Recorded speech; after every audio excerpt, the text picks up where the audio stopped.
so keep that in mind. Yeah, hey, forget I asked. That'll definitely Ew. Join the Discord. It was the least fun I've ever had playing this game. A small but vibrant and extremely humble community. No, I've seen the sleeves, but I'm like, you said you're suiting up and then you put your sleeve on. Thank you for saying that. Because I'm a demon on the keys. Next thing I know, we're both dead. I immediately left the lobby. In Vietnam. What are they playing for? Are they playing to win? Stay humble. Stay humble. We are live. Welcome to the Dropshot, a Vanguard podcast, a Call of Duty Vanguard podcast, episode number, I believe it's 179, but I could be wrong. You'll see in the episode title. I'm almost certain that's the number, though. Doesn't matter. My name's Casey, also known as Razinon. I am joined by Tony Soprano, wearing a New Jersey hat. How you doing, buddy? Good. What's up? I don't know if he's Tony Soprano or a hype beast. Tell us about the color of your ear cups. Oh, the red camouflage ear cups? Yeah, you like them? They look orange. They're red. They look like Red Tiger, but if it was orange also. They're kind of like Red Tiger. That's why I got them, yeah. I mean, again, like I was telling you earlier, I think your monitor's just fucked up if you think they're orange. It's really just that simple. I think there's a lot of maybe mess with things. your monitor settings. Well, I'm looking at my TV right now. Oh, we got the old 70-inch 4K. The old it's 70-inch 480p. Welcome to the show. Today, we are doing a much anticipated, highly anticipated episode, and we are going to be talking about and reviewing, obviously, Warzone after Vanguard. I'm kidding. We're talking about Vanguard. First impressions, good, bad, indifferent, observations we've made, things we've liked, things we didn't like, and things that were different from the beta experience as well. So there is quite a lot to talk about. This is, as we've said before in episodes of this type, not going to be an exhaustive episode. We're not going to talk about every single thing we like or don't like. Probably everything we don't like, but not everything we like. This isn't meant to be like a fucking Game Shark guide. What are those magazines? Game FAQ? Game FAQ? Oh, I forgot about that. Well, what were those called? Game Informer, I think. Well, that's a website, isn't it? I think now it is. I would imagine. Yeah. But yeah. Anyway, this isn't that, okay? This isn't a strategy guide by Prima? It doesn't matter. We're just going to do kind of a first impressions. But it is going to be pretty detailed because Tanner and I have played the fuck out of this game since it came out. More than I had expected to, frankly. So that is what we're going to be talking about tonight. But first, we have a couple of announcements. Now, first of all, the merch store is live, right?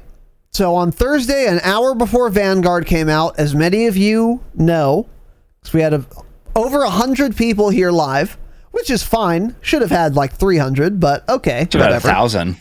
We really should have had far more. Yeah, every single listener on an app should have been here live, but you weren't. That's fine, I guess. And I have a list. And we sold some merch on the launch day.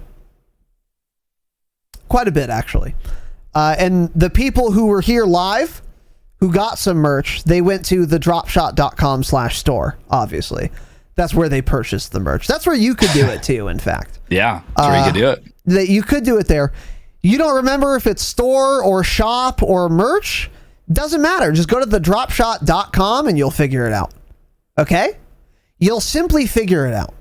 There, it'll say store on the thing. You've been on a website before, I would imagine. You've probably been on a website, yeah. More than likely you've been on a website before.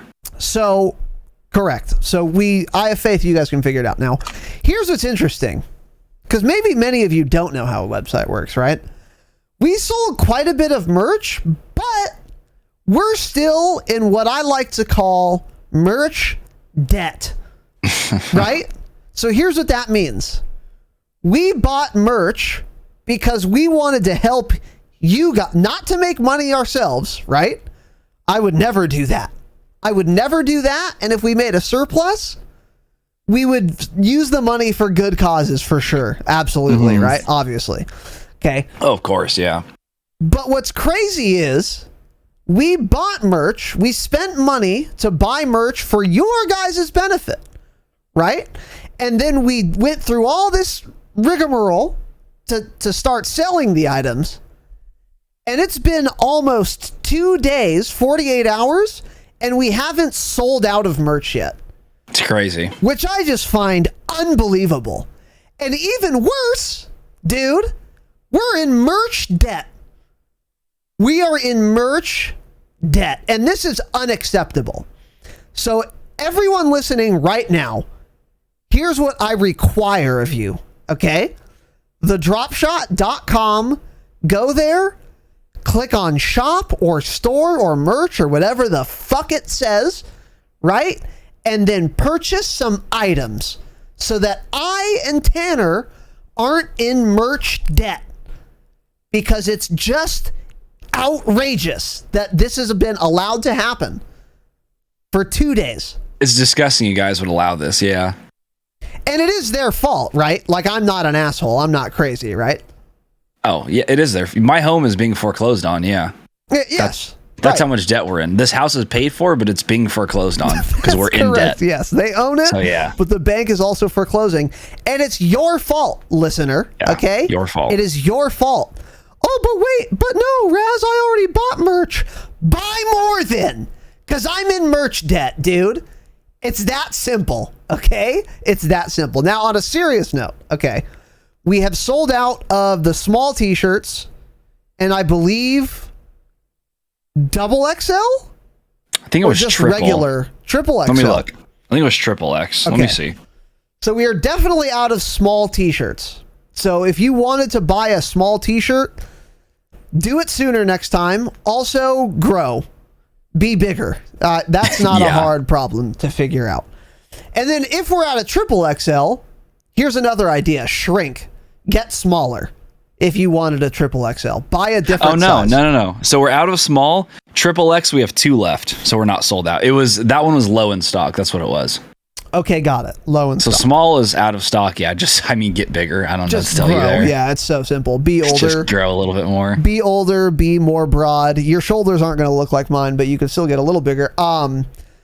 But every other size we have some of. Not every other size. Medium, large, XL, double XL, triple XL. And then we still have mugs. I don't know how many. I don't think we have too many mugs left. Slivovitz bought almost all of them. Shout out to... Yeah. And Slivovitz is a king, right? Slivovitz is not the reason we're in merch debt. It's everyone else. So shout out to Slivovitz. And then whiskey glasses. Again, I think we'll probably have about 25, 30 of each left. What would you say? Of the glasses and mugs, yeah. I think it's around that. Yep. So yeah, we're in merch debt. Figure it out. Now, seriously though, thank you guys very much to all of you who did get merch. We sold quite a bit on the first night, more than I had expected to, frankly. And we really appreciate it. And it's awesome. Tanner, if someone did purchase merch and help us not be in merch debt, when can they expect their items? Do you have any details on the shipping, how the warehouse is operating today? So earlier, a lot of the warehouse workers were furious with me. They were complaining about their wages, about their working environment, a lot of stuff. But I told them, get to work. Yeah. So your orders will ship in an amount of business days, to be determined. Maybe 90 business days. Your order may ship this year, maybe in 2022. I mean, we'll figure it out. Yeah. Yeah. It just depends. But really, so last night we had our Patreon hangout, and I was like, if I'm just going to sit here and talk, I may as well be doing something also. So everyone who up until that point had just ordered a shirt, I packed all of those last night and shipped them all this morning. I dropped them off the post office this morning. So we sent probably about 25 orders have been sent out. Yeah. So that's what we're at right now. The other ones, every other order they also had shirts in them, obviously, but they had like cups and stuff too. I haven't done any of those yet because those are a little harder to figure out. The boxes and all that shit is just more work. So yeah, that we will do. I'll probably start on those tomorrow, but a lot of those, even if you ordered it within an hour of the store dropping, some of those may not be shipped out for a week. I don't know, but we did say on the website 5 to 10 business days, so figure it out. Yeah, correct. And then they will get an email when you make the label or when you put it into the fucking box. I'm assuming when you make the label, right? They get it when I set it to completed. So what I've been doing is as I print the label, there's a box where you can say mark order as completed. And that's what I do. I put the shipping label on. They'll get notified. They get that shipping info. But it'll just say like it can't be tracked yet because it's too early or whatever. But all of them should be working now. So if you're listening to this episode on Monday or something and you ordered something and you got an email, that tracking label should be working. Your item should be on its way. And it's out of our hands now. So if something goes wrong from here on out, it's the United States Postal Service fault. That is correct. Not ours. And I will also remind each and every one of you, if you did purchase merchandise, you had to check the box that said you agreed to the terms and conditions and the privacy policy. Let me tell you about this. The terms and conditions, if any of you deigned to click on that link, it's about a sentence or two long. And it said, we don't do refunds. We don't do returns. Get fucked. Hey, the Postal Service sucks. I don't know, dude. If your glass is broken, did you use a discount code? Maybe that's why. Or maybe it's because the government is inept, dude. I don't know what to tell you. But on a serious note, you can go look at it. Basically, we're actually not going to do refunds unless something is like wrong. So like if your glass really is broken, then as we say in the thing, email Tanner and we'll figure something out. Yeah. But like if you just say, if you get the shirt and you're like, I don't like it. First of all, if you don't like our t-shirt, you've never liked a t-shirt in your life because it's the perfect t-shirt. But also go fuck yourself. We're not going to give you a refund because it doesn't fit right. This isn't a medium. Hey, look at the label, bitch. If it says medium and you got a medium, then I'm washing my hands of this situation. This is not Amazon, okay? You can't go to Lowe's and put it in a box where we have a whole infrastructure of assholes. We pay minimum wage and forced to piss into bottles. Well, that's what we're getting paid for this. Because we're in debt. We are in merch debt. No one's getting paid, in fact. Yeah, except the government. Because they always get their cut, don't they? Oh, they're making a killing. So just keep that in mind as well. Make sure you pick the right size. So anyways. But really, thank you guys. And there is still merch. And again, I'll say this again. If you want a shirt especially, get it soon. Because if you're listening to this episode, then unironically, thousands of other people are Giga fans who are also going to want shirts, and we don't have that many at each size. We had like 50 whiskey glasses originally. Those are all the same size. It's easier to get one of those. But if you wanted like a large t-shirt, we only started with like 12 probably. So figure it the fuck out. Well, it was like 40, but yeah. Not of one size. Oh, of large, we had 40, maybe. Yeah. Okay, yeah. Well, yeah, but if you're like a tiny, but yeah, there are numerous sizes where there's like 6 or 7 left right now. So yeah, and then if by some miracle we come out of this someday not in merch debt, we'll do another launch soon of merch. We're thinking hats and tank tops are definitely on the next drop, and probably, well, hold on. Hats, not definitely, because those we might have to use someone else. But sweatshirts, definitely on the next drop, because it is it's almost winter. So we would like. Well, it is winter, yeah. It's not. It's winter in our hearts. Okay. Starbucks winter drinks are here. That's all that matters, right? If I can get a peppermint mocha as winter, that's a fair point. Winter, yeah. Yep. Okay. Yeah. So it is winter. So we'll be selling like a hoodie soon. I think we're going to do a pullover, right? Everyone said zippers are cringe or something. Hoodie, yeah. Oh, everyone hated zippers, yeah. Zippers are cringe. So what we're thinking of doing for the hoodies as well, so we'll have a pullover, and we're going to do it a little more understated this time, I think.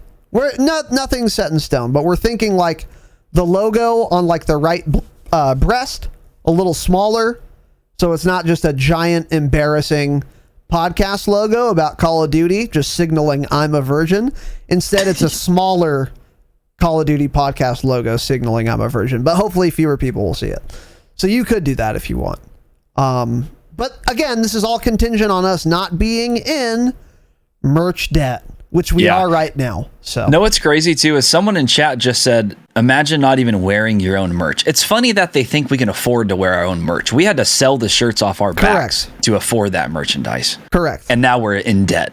So, hey, one of you got my shirt. I wore it. I put it in the package. I shipped it out yesterday. So you got my shirt. There's going to be deodorant on it. It's a disaster.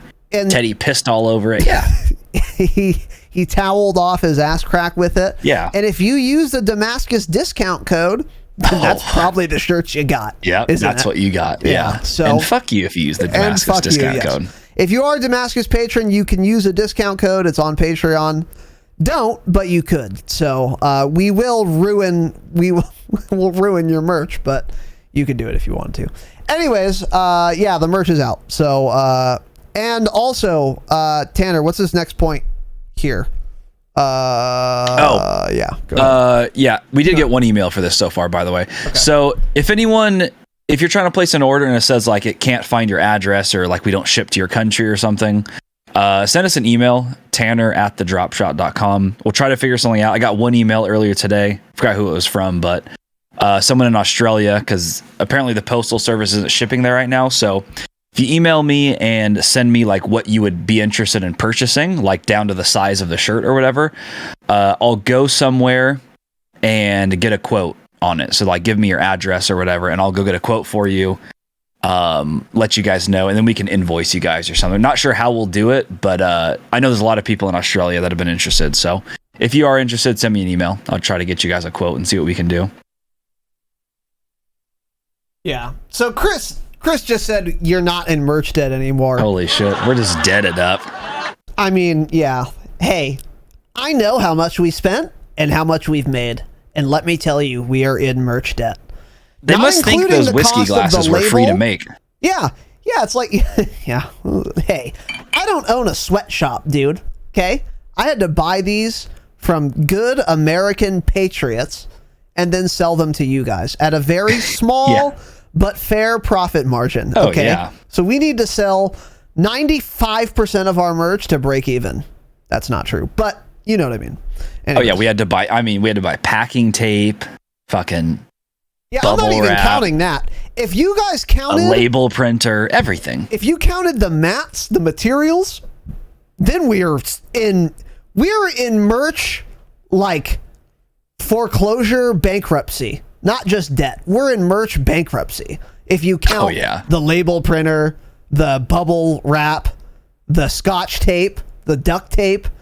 Yeah, I had to buy a 1440p 240 hertz monitor too, so I can print out all the labels a little bit easier. So now we're just really in debt at that point. We're fucked. We're in merch default. These are financial terms. I don't even know I don't know what defaulting means. I don't know what that means. But I don't care. Anyways, the merch store is still live. So go to thedropshot.com. And then if you are a Damascus patron, patreon.com/thedropshot, you can look at a discount code that you shouldn't use for the merch. Yeah. So, and again, thank you all to everyone who did buy some merch. We really appreciate it. We sold a lot more than I expected to this early. So get your shit while you can. And if you want to support the show, patreon.com/thedropshot. You guys have heard that pitch. So, other than that, last little announcement here, in Vanguard, there's a new regiment system. They're called clans now. And the maximum number of people that can be in a clan is 100. Now, many more of you than 100 would want to be in this clan.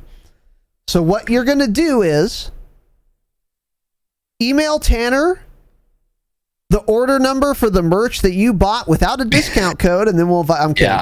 Yeah. Message Tanner the first 100 people that want to get in the clan. No, you don't message me. You can search for clans. Go in Vanguard. Okay. You can search for clans. Search the Dropshot podcast. I think right now we're at like 40 members or so, and that's within a day of the game coming out. So we'll be full probably by the end of the week. Our Warzone regiment. Oh shit, did that fuck up our Warzone regiment too? Disbanding it? It did, huh? Yes. Shit. Okay. Yeah. So our Warzone regiment, we had like over 200 people and the max was 250. So that's why we made a new one. Cause that means we were already at 100 in Vanguard and it just randomly cut whoever off. So that's why we just made a new one. Yeah. So leave that one if you guys want. You can only be in one in Vanguard too. So if you guys are still in that old one, leave it, request to join the new one. I don't care who you are. If you're not the first 100, you just can't get in. We're just accepting whoever requests first. Yes. Exactly. Yeah. And also it doesn't really matter. So if you start crying that you're not in the clan, who cares? I mean, it couldn't matter less. And the official clan tag is capital DRP, capital SH. So if you're in the clan, you can rock that in a yellow color. If you're not, type it in manually in a white color. Rep the program, but hopefully you can get in the clan. Yeah, search it in Vanguard and you'll figure it out. Other than that, Tanner, any other announcements, little bud? No. All right. If you're listening for the jingle, here the fuck it is, dude.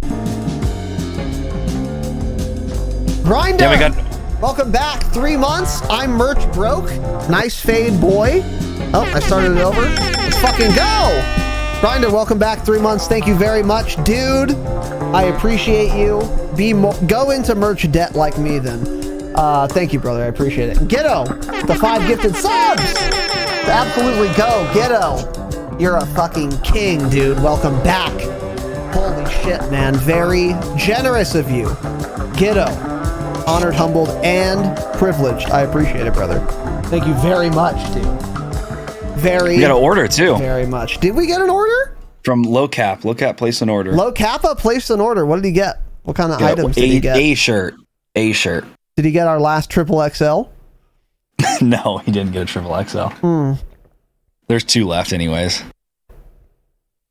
Did he attach a note to his order? That's a good question. I wonder if he did. I feel like he would. Yeah, should we look at that live? Yeah, let's see if he wrote a note. He didn't. He didn't write a note. No. Oh, okay. I can write a note back to him and say, "Go fuck yourself." You could. I could. Yeah, maybe I should. Or we could just show his address on stream right now. Yeah. Oh, we will absolutely do that. And his place of business. Yeah. Go fuck yourselves. Email note to customer. Send. Low Cap, you check your email. Get shit on, idiot. That's gonna be like a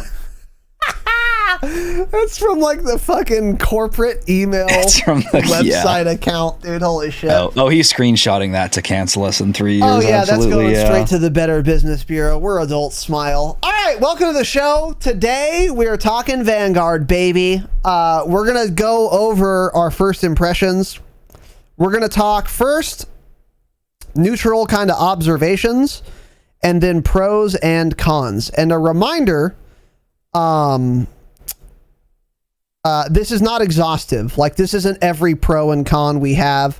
It's very hard to be exhaustive with a list like this. And frankly, we've been too busy playing the fucking game to be thinking of every little detail we like, don't like, or just have noticed. So yeah, still, I have Atomic. Regardless, there is getting Atomic. Yes, there's still a lot to talk about tonight. We've gotten a lot of shit written down, and we are very excited to get into it. First, before that, this is a Vanguard public service announcement. If you guys could direct your attention to the screen here, okay? This is the settings page in Call of Duty Vanguard. Get it and do this now, okay? Leave work, go home and do this. Trust me, you're going to thank me. Go to your launch Vanguard, get into the game, be at the main menu or something. Go to the settings. Go to graphics tab and then sub tab quality. Okay, now scroll down. I think this is an option on every device you can play Vanguard Correct. on. Yep, so it is. No matter what console or PC you're on, you can do this. Okay, so graphics, quality sub tab in the settings of Vanguard, scroll down. If you see an option for NVIDIA DLSS, turn that shit off, number one. Okay. Then you're going to scroll down a little more, and there's something called Fidelity FX CAS. What is that? No fucking idea. Doesn't matter. Here's what I want you to do. Turn it on. Okay. And then you're going to expand that drop down so that you see Fidelity FX CAS strength. Put this to either 0.90 or 1.0. Okay. And then anti-aliasing on SMAA T2X. Absolutely not Filmic SMAA. Filmic is dog shit. Defeats all of the purpose of this.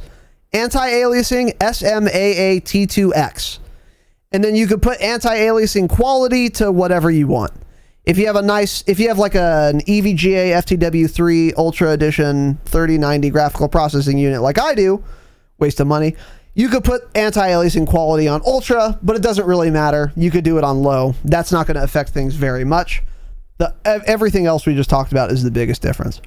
And then you're gonna scroll down, you're gonna press apply settings, and then, because this game is shit, it's gonna ruin your render resolution. That's fine. Before you exit the main menu or the settings menu, scroll back up to render resolution, put it back to 100, apply settings again, and then you're done. Go into multiplayer, and then weep at how much better your game looks. And you're gonna, a divine difference. It almost indescribable. It really is. Like, how much better is it than whatever pedestrian settings we had before this, Tanner? It does not look like the same game. There's a big issue in Vanguard where the game is too soft. So like you were saying about DLSS, that's only if you have NVIDIA graphics cards. That's only for PC. I had DLSS on. There's a sharpness filter, so that makes the game a little bit sharper. It was kind of working better than default. But this makes it so everything is very sharp and nothing's blurry. So at any range that you're looking at, objects are sharp. So like if you're looking at a character model from 75 meters away and the screen is all soft like it is by default, you cannot see that person easily. They blend in with the background more. When everything is very sharp, like what this setting does, you see everything. Night and day difference.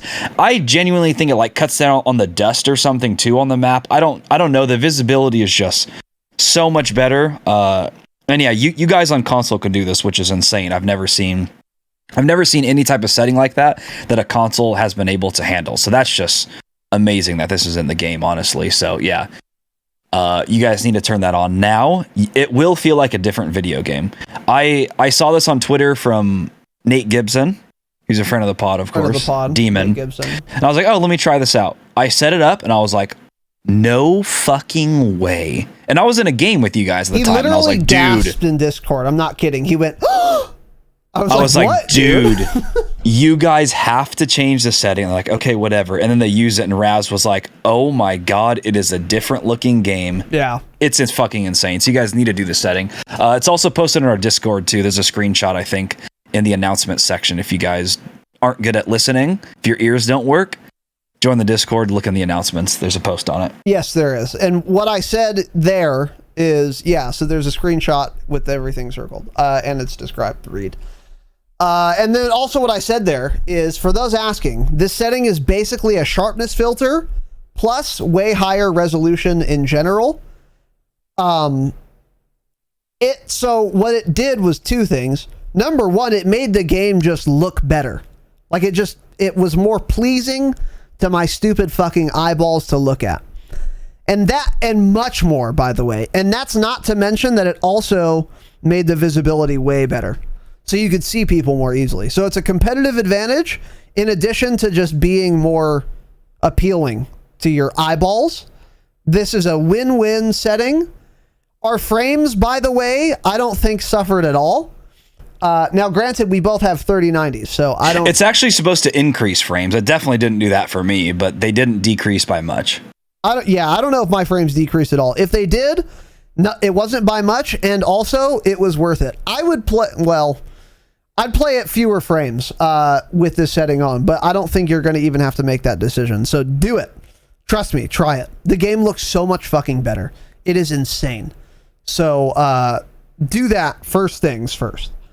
Because I know like L was saying in a group chat I'm in, regrettably, that this game has worse visibility than MDub. And this was prior to our discovery of this setting. I don't think he would say that anymore. I don't think anyone could say that in good conscience after having tried the setting. So please do it, for real. A lot of people already have in Discord because we made the announcement. And like, yeah, it's literally, as Tanner said, indescribable how much better it looks. So yeah, you will see things easily and very clear. Yeah. It is well worth doing. Yeah, 100%. So start with that. Now, we've broken this up, this first impressions, into 3 broad categories. We're going to talk pros and cons, and then we're also going to talk like just kind of neutral / observations or whatever. And none of this is in any particular order. There also might be some crossover. We might be on the pros section and like dive into a con or something. You guys get it. You'll figure it out. So I guess we'll start. This is kind of a pro, but I'm going to start with a list of the maps in this game. So first of all, Call of Duty Vanguard launched with what, 16 maps, I think. 1, 2, 3, 4. Yeah, 16 maps. Okay. That's great. Because Cold War launched with like 4. So we're already 400% more maps than the last Call of Duty launched with. Awesome. However, in addition to that, the caliber of these maps is pretty fucking good. So I'm going to go through these one by one. Battle of Berlin is a map. This map is fine. I don't know how I feel about it yet. I'm kind of ambivalent on it. Sometimes I really like it. Sometimes I do not like it nearly as much. It is pretty big. There are a lot of sight lines. It's not super clear and obvious how the flow of the map is. But it's not the worst map I've ever played. I've had some really good games on Berlin, and then I've had a lot of games too where someone is camping in the 3rd story of a window and just fucks my ass with an STG. So I don't really know how I feel about this map so far. How do you like the Battle of Berlin, Tanner? To start with, it's kind of hard to gauge any of the maps right now because most of them we haven't played on every tactical pacing. Correct. So there's... Fuck, what is default? There's tactical, assault, and blitz. Oh, it's called combat pacing. Yes. I think I call it tactical pacing.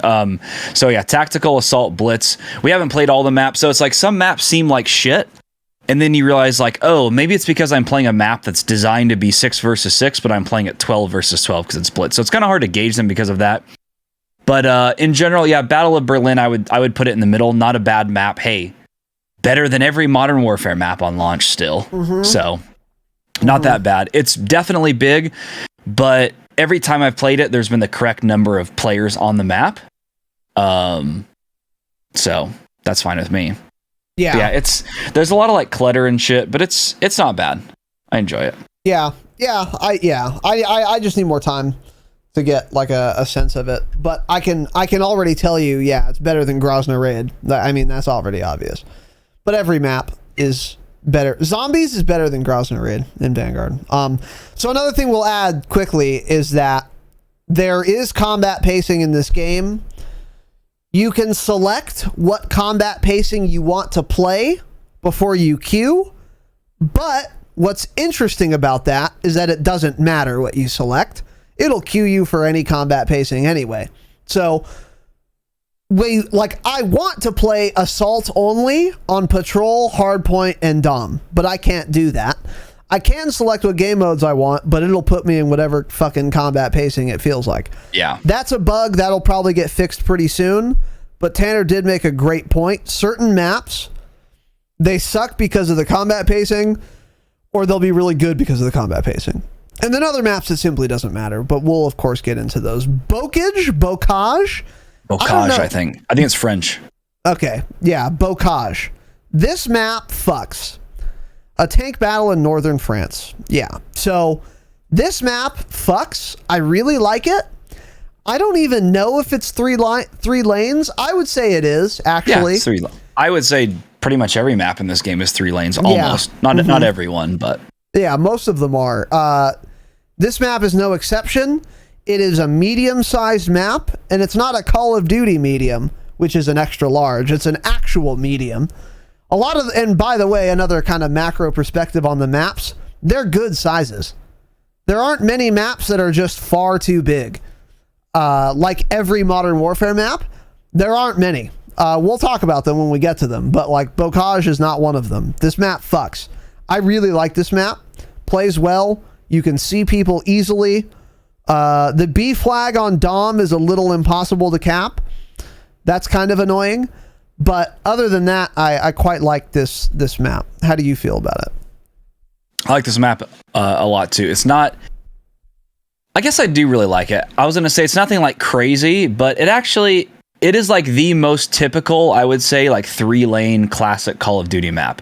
It feels like how like what I remember a lot of Call of Duty 2 maps feeling like, you know, cute little farmhouses, 3 lanes, burnt out tanks in a few spots. It's just, it's fantastic. It's a classic map for sure. So it feels really good. It's one of those maps that I feel like would play very well on Search and Destroy, which I think this game has a lot of that. I think Search players are really going to like this game.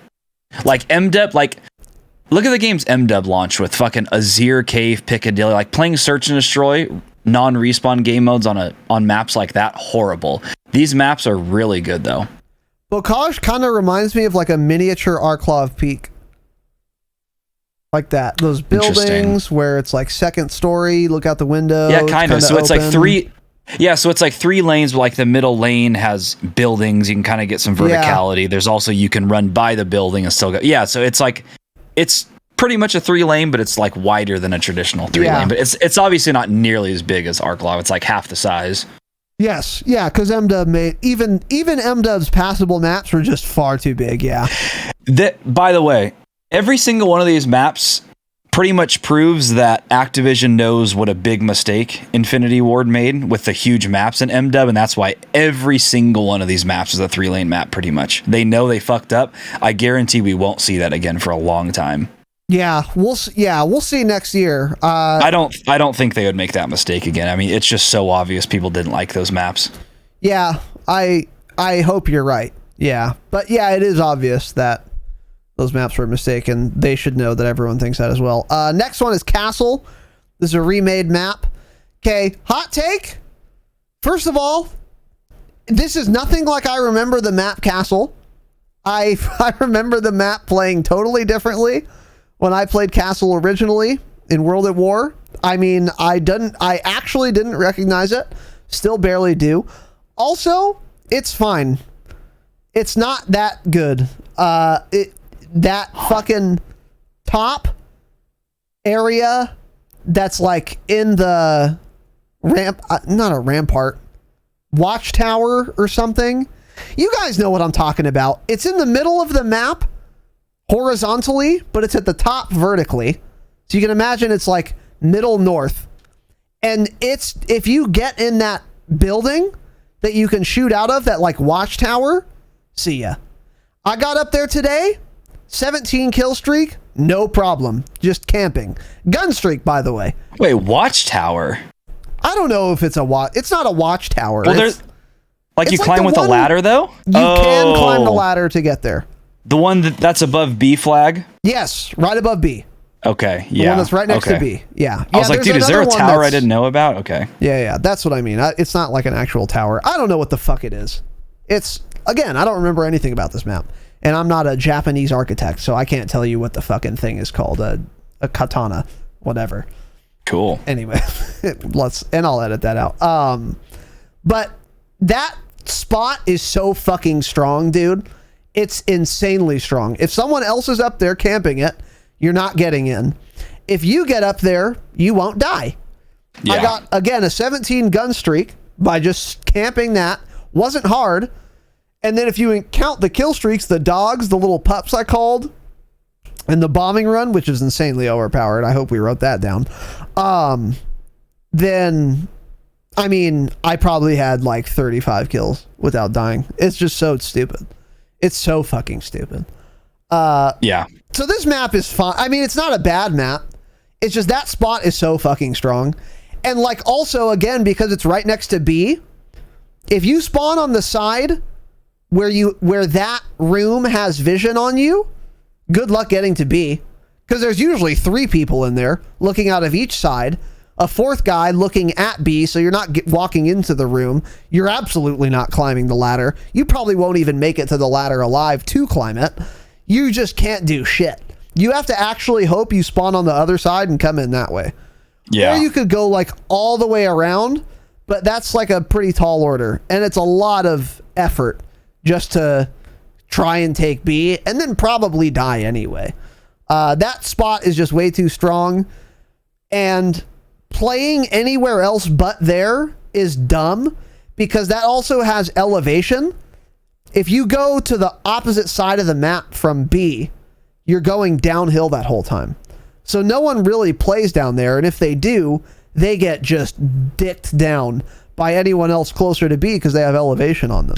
Yeah, that side of the map is just kind of dead. I don't ever go over there. I don't see anyone else going there. It's all centered around like that B flag, like you're saying, yeah. Yep. But I feel exactly the same. Castle, honestly, I think is one of the worst maps in this game, which is a pretty good thing to hear if you're a fan of like Call of Duty, because if Castle is one of the worst maps on launch in this game, then this game has some good maps in it. But yeah, again though, I think most of the times we were playing it was Blitz, and Blitz was too much. I feel like Assault would be perfect. Assault combat pacing would be perfect for this. Hot take or not a hot take, I don't know. 6's Call of Duty is dog shit and boring now. I need more than 6 versus 6. On all of these maps, 6's is too slow. I'm over it. Give me some intensity. If I wanted to run around and not see someone for a minute, I'd play Warzone. I want to play multiplayer and see someone every 5 seconds. So 6v6 COD, get it the fuck out of here. So I love what they're doing with combat pacing. It was a great idea. Yeah. I mean, this game wouldn't be nearly as fun if all these maps were 6's. I mean, it'd be a way worse game, I think, because a lot of the maps would then essentially be too big, probably. Right. Yep. But yes, I love the feeling of the higher player counts that we're getting with combat pacing. And yeah, Castle is just an okay map. Like you're saying, it's like half of the map people don't even go to anyways. So it's like you're playing Blitz and there's 18 players on one team and 18 players on the other, all fighting at B flag. And so it's just an absolute clusterfuck. Mm-hmm. Don't love the map. Too much clutter in it. Colors aren't great. I haven't played it since we did that graphical setting. That may actually change things. True. But I don't think it was kind of hard to find people on that map, honestly. That was one of the maps with a little bit worse visibility. So don't love it. It's still not horrible. It's just fine. Yeah, I agree. And I also agree with Tanner's point about the combat pacing and 6's is cringe. On virtually every map except the next one, Das House. So Das House, I like 6's. I like 6's because this map is just a little baby map, dude. It's fucking tiny. And it absolutely and categorically fucks, dude. This map, for me, instant classic. The new shipment, just fucking awesome. I love this map so far. Really small, but there's not too many cheese trash spots. I don't know if there are really any. The only one I can think of is like, if you're at B, you can go like in a little baby staircase, and then you're kind of like recessed from any of the lanes, but there's still 2 different angles that have eyes on you. That's like the biggest power position I can think of, and it's not very strong. You can't sit there and just like, you're not in that room in Castle if you're there. Put it that way. You're definitely in danger still. So this is like a fast-paced, 3-lane as fuck little baby map. It's shipment, but better. It will do everything shipment does for you, but do it better because it's a better design map. It's more interesting. It's more fair, I think. I don't really think that any one spawn is heavily more favorited than another. That is not true for every map in this game, by the way. But in the case of Das House, it doesn't really matter where you spawn. This map fucks, dude. Instant classic. One of my favorite maps easily in this game. What are your thoughts on Das Haus?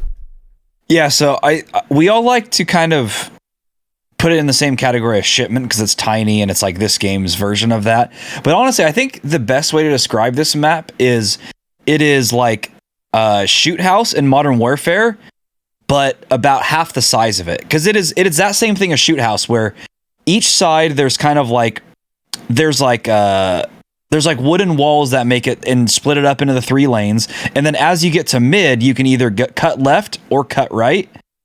And that's just the way through. I honestly feel like they looked at Shoot House and they said, how do we make like a smaller, intense version of this? And they made this map. But it is basically this game's Shipment in the sense that it's the smallest map and there's a lot of shit going on. But like we played this map on Blitz, and this map is 8 versus 8. Yeah. Which, by the way, is the same thing Shipment's going to be in this game. Blitz will only be 8 versus 8. And it is so much fun, dude. I don't know. I mean, it's just a lot of spam. I think the biggest thing too. Yeah, but that's why it's fun. Oh, it's a fuck yeah. The biggest thing too is it doesn't have shit spawns like Shipment. Like Shipment, you'll spawn and someone will already be shooting you and then you spawn in as they're shooting at someone else, and you spawn in and they kill you on accident as they're shooting at someone else. But it's you spawn in front of them. So since it's more of like a smaller version of Shoot House, there's actually lanes and there's proper spawns. Like even at the back end of it, there's essentially a little room, but it's out in the open. That you have to go through a door to get to, so you'll spawn back there often, meaning there's no way an enemy can ever spawn behind you, really. So it is Shipment with proper spawns too. Yeah. Really fun map. Really fun map. True. Yeah, true. It's because there's like sufficient cover, but it's also not cluttered. They struck the balance well. Yeah, it's a really good map. Next, Decoy. This map is good. This is one of the maps where if you spawn on one side, it's fucking way better than spawning on the other, though. I can't describe for you which spawn's better. I don't know. One of them. But yeah, how do you describe it?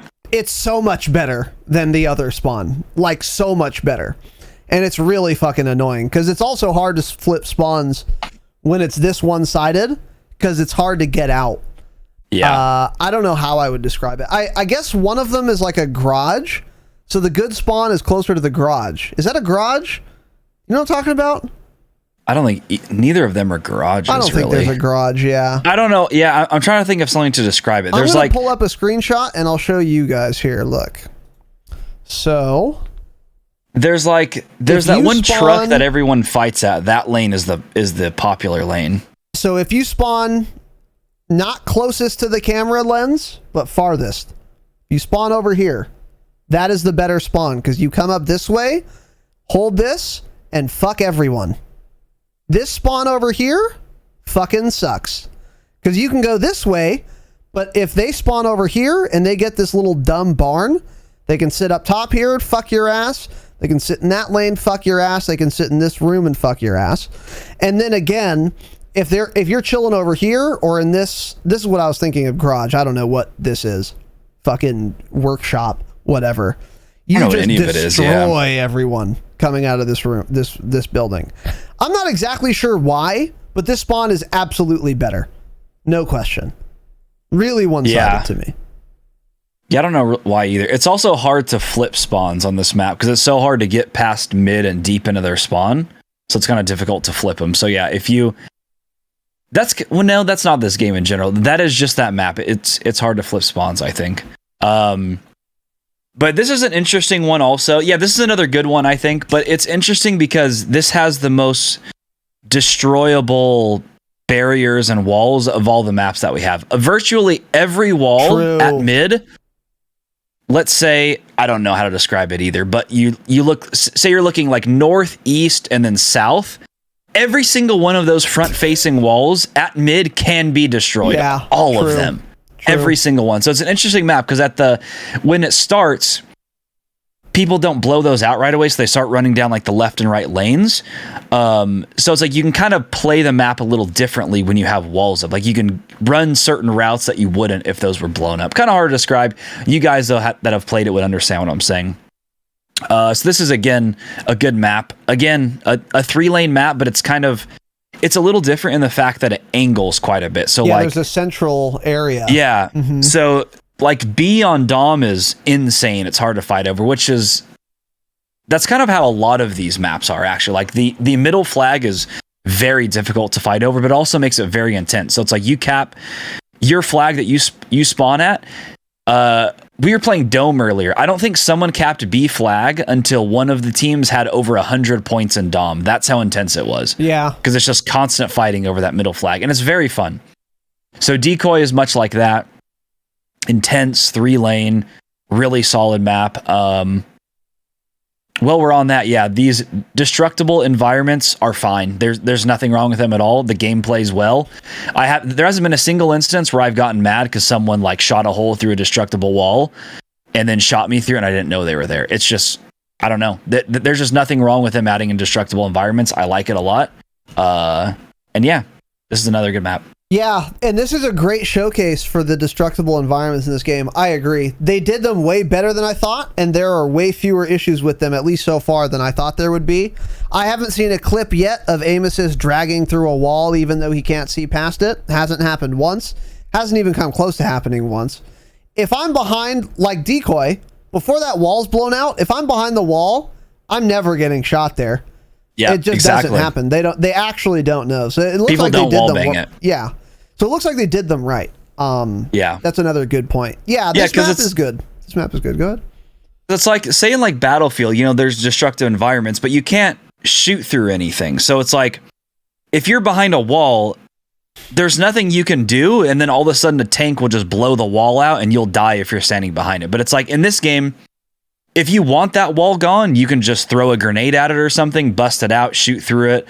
Eventually, that wall would just be destroyed, and then it's like the map is just being played and it's wide open. So I think the way they did destructible environment in this game is absolutely perfect, really. Yeah. I have no complaint. There hasn't been a single instance where I've gotten mad about anything to do with the destructible environments. I agree. And they're also, some of them, like on Decoy, some of them are more durable than I expected. I thought it was going to be, like glass and shit, but it's actually like pretty hard. I'm curious, in CDL, when they play Decoy, is there going to be some guy designated running C4 so he can blow out this wall? Well, remember, I think we did a Patreon episode about this. One of the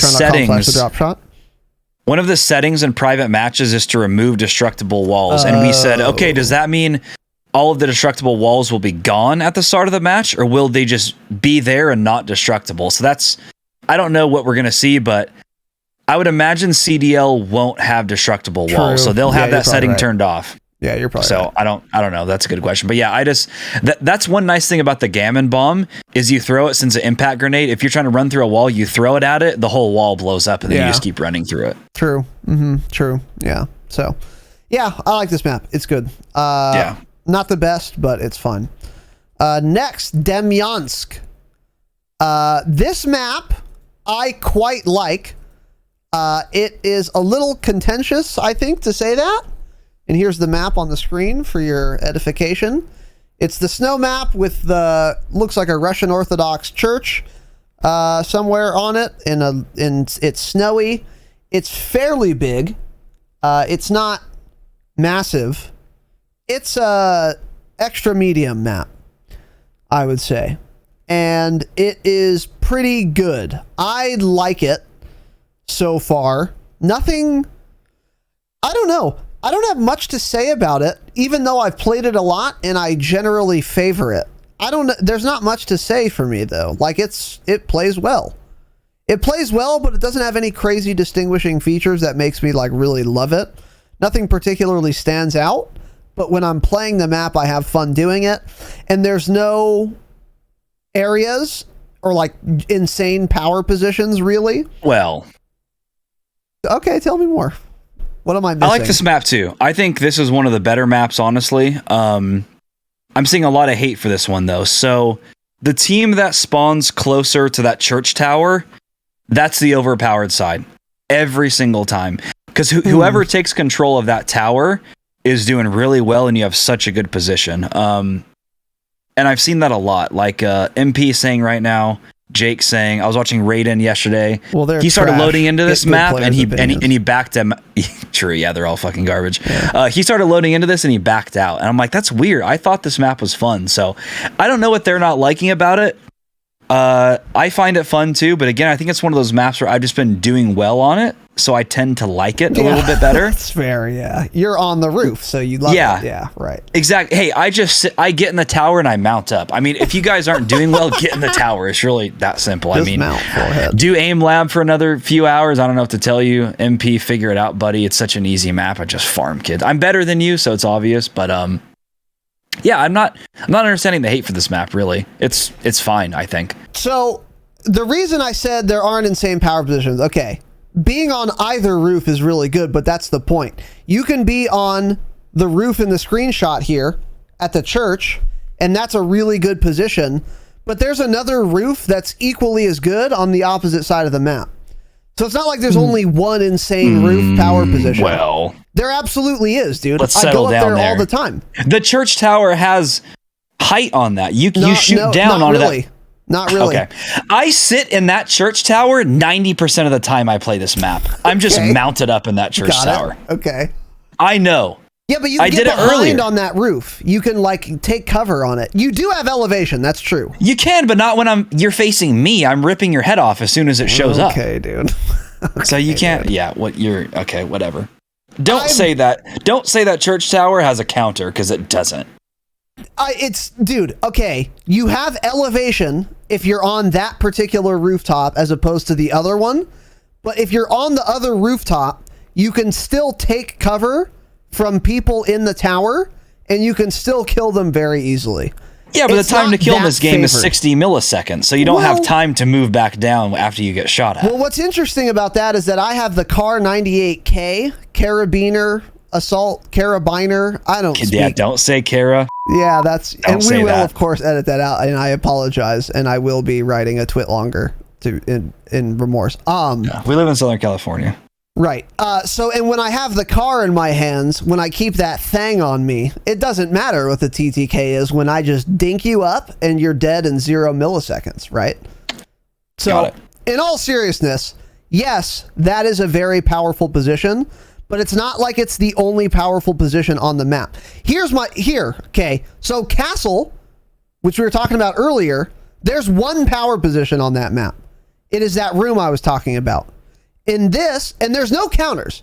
If I'm in the room, there's nowhere else on the map where you can kill me. It doesn't exist. But on this map... On Castle? Yes. Okay. That room I was talking about for 45 minutes. Just keep going so I can prove you wrong when you're done with this. Yeah, keep going.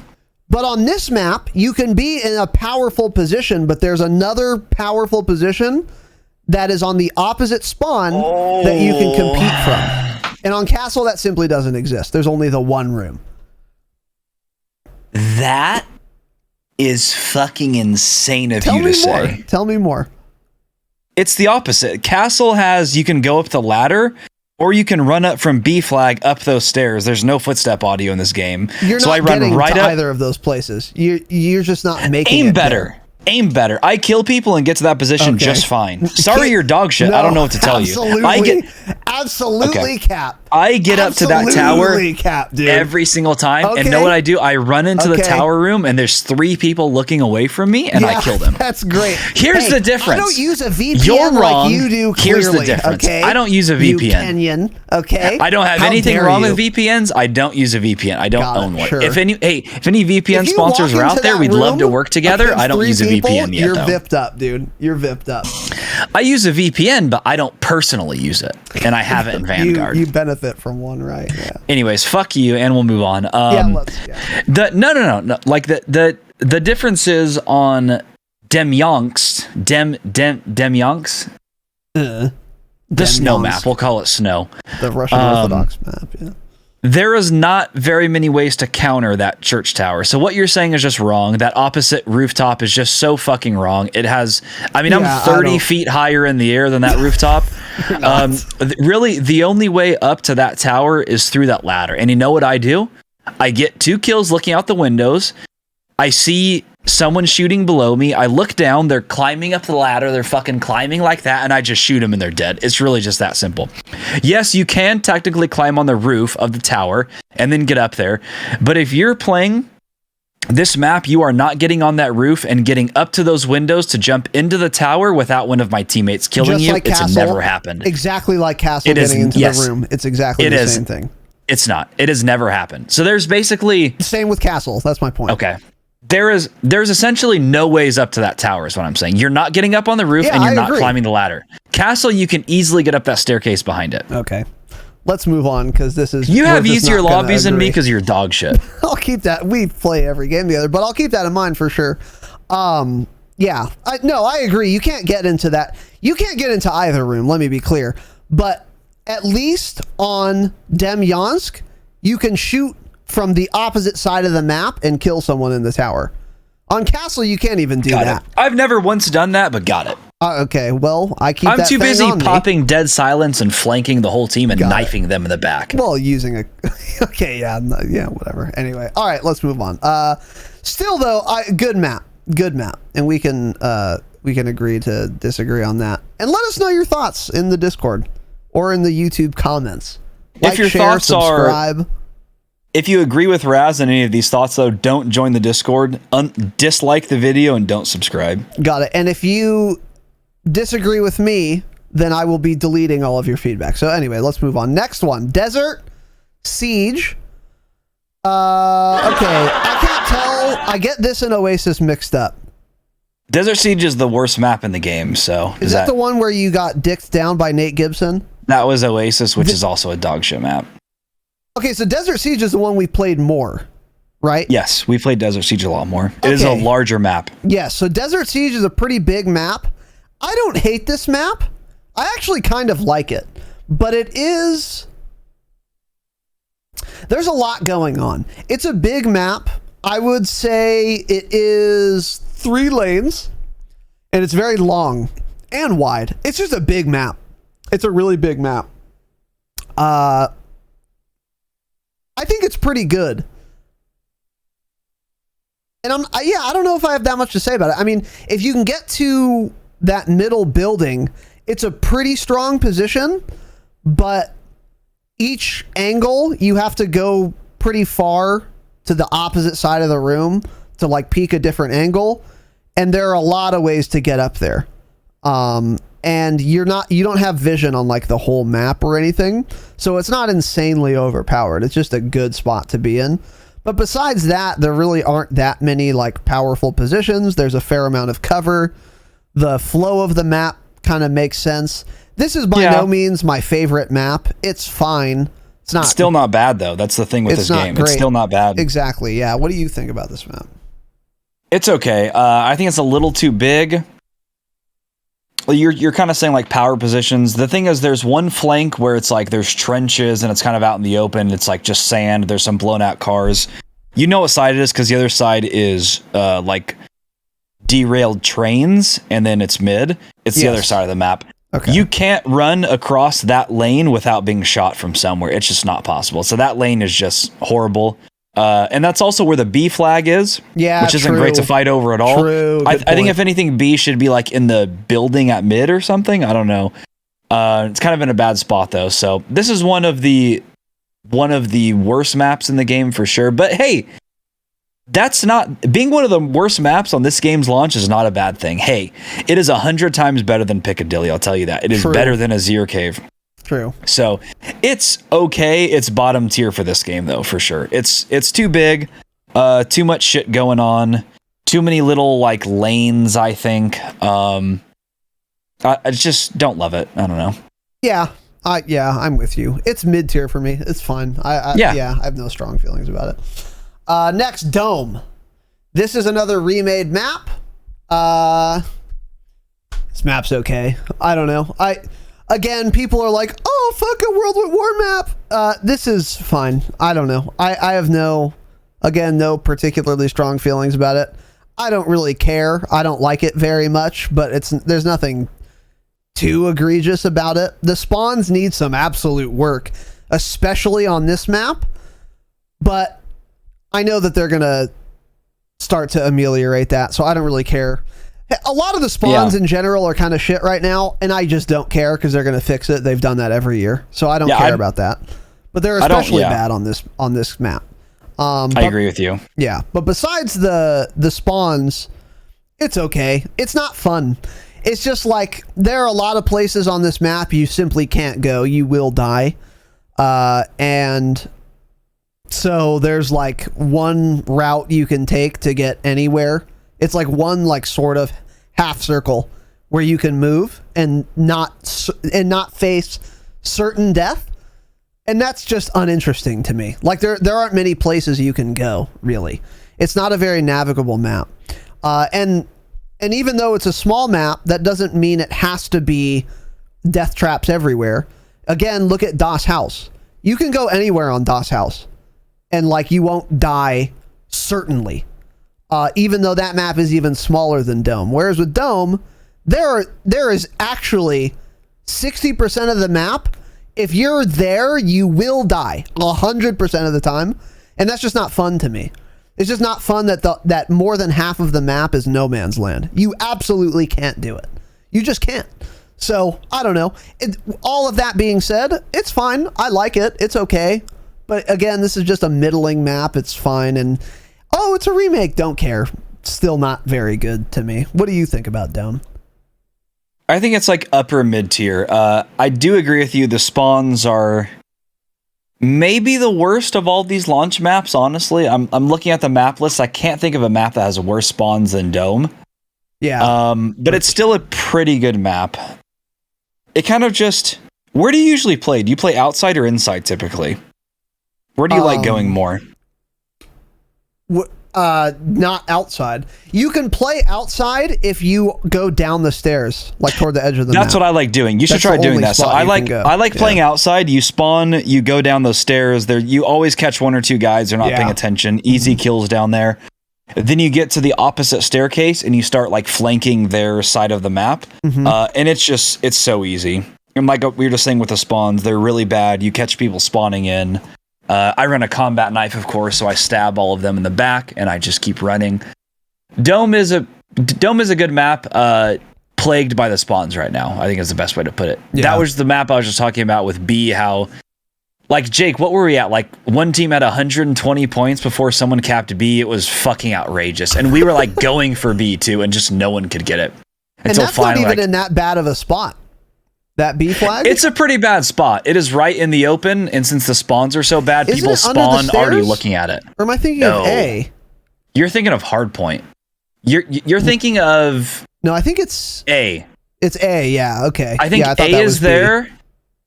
It's like in the corner down the stairs. A is on the closer stairs to you. B is directly upper mid, and then C is like in that little underneath room that concrete staircase thing. Yeah. Okay, you're right. Yeah, you're right. B is a disaster. Yeah. So I think once the spawns are fixed, Dome will be like a top tier map. It's really fun to play, I think. But yeah, I don't do the best on this map, but I like it. Yeah. Okay. I don't know. Next, Eagle's Nest. This is one of the beta maps. It is just like the beta. It's a good map. I like it. I will say though, I like it less now than I did in beta. It's the beta maps are the worst maps in the game. Yeah, exactly. That's the thing. It's like when we only had the beta maps and you had to compete with the likes of Hotel Royal, it wasn't hard to be one of the best maps because Hotel Royal was your competition, and we will absolutely get into it. But Eagle's Nest, now that we have the whole suite of maps, it's kind of lower tier to me. It's I mean, you could go on the outsides of the house, but then it's like, what if you're trying to do that? A lot of what will happen is you'll have 4 people coming right at you. And it's because that lane is so skinny that it's not a lane where you're going to see one guy and then another guy also later. No, you're going to see a horde of Mongolian proportions just all running at you at the same time because the lane is so skinny. So it's like, okay, well, if you're afraid of inside, just go outside. It's like, okay, keep that energy. There's going to be 80 guys there. And then if you try and navigate inside of the building, what is this, Nazi meeting hall or something? Some lodge, at the Eagle's Nest, cringe. It's where isn't this where he killed himself? No, he killed himself in a bunker. Okay, then this was his in Berlin?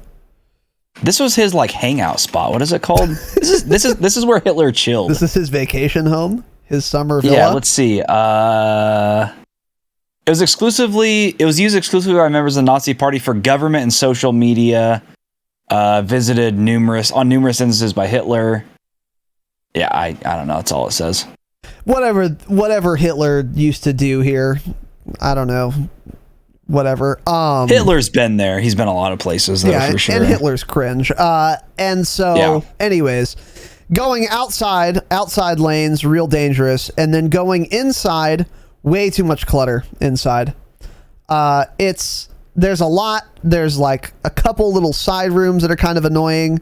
There are some really nasty, head glitchy kind of cheese spots where you can kill people inside if you're outside. And it's all on one lane where these exist. If you're looking again at the screenshot, if you're on this side of the map, the left side here, there are probably 5 spots you can be in where you can get disgusting angles on people inside the buildings. And that shit's annoying and not fun because you don't have time to check those angles if you're inside yourself, because you're too busy getting your ass fucked by everyone else who's inside. And that dude who's looking at you from that lane, looking into the building, is absolutely going to kill you. This map's okay. I don't really like it anymore, though. Not by comparison. Isn't it weird how we had talked about how all the maps in the beta were pretty good except for Red Star, and now we realize they're the worst maps in the game, which is, hey, that's great because we like them in the beta.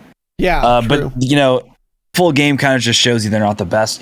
Eagle's Nest, I wouldn't even say it's a 3-lane map. It's, like you just said, it's a 1-lane map, but it's pretty much split up into three lanes, but it's not a 3-lane map. It's a 1-lane map essentially. Yeah, I agree.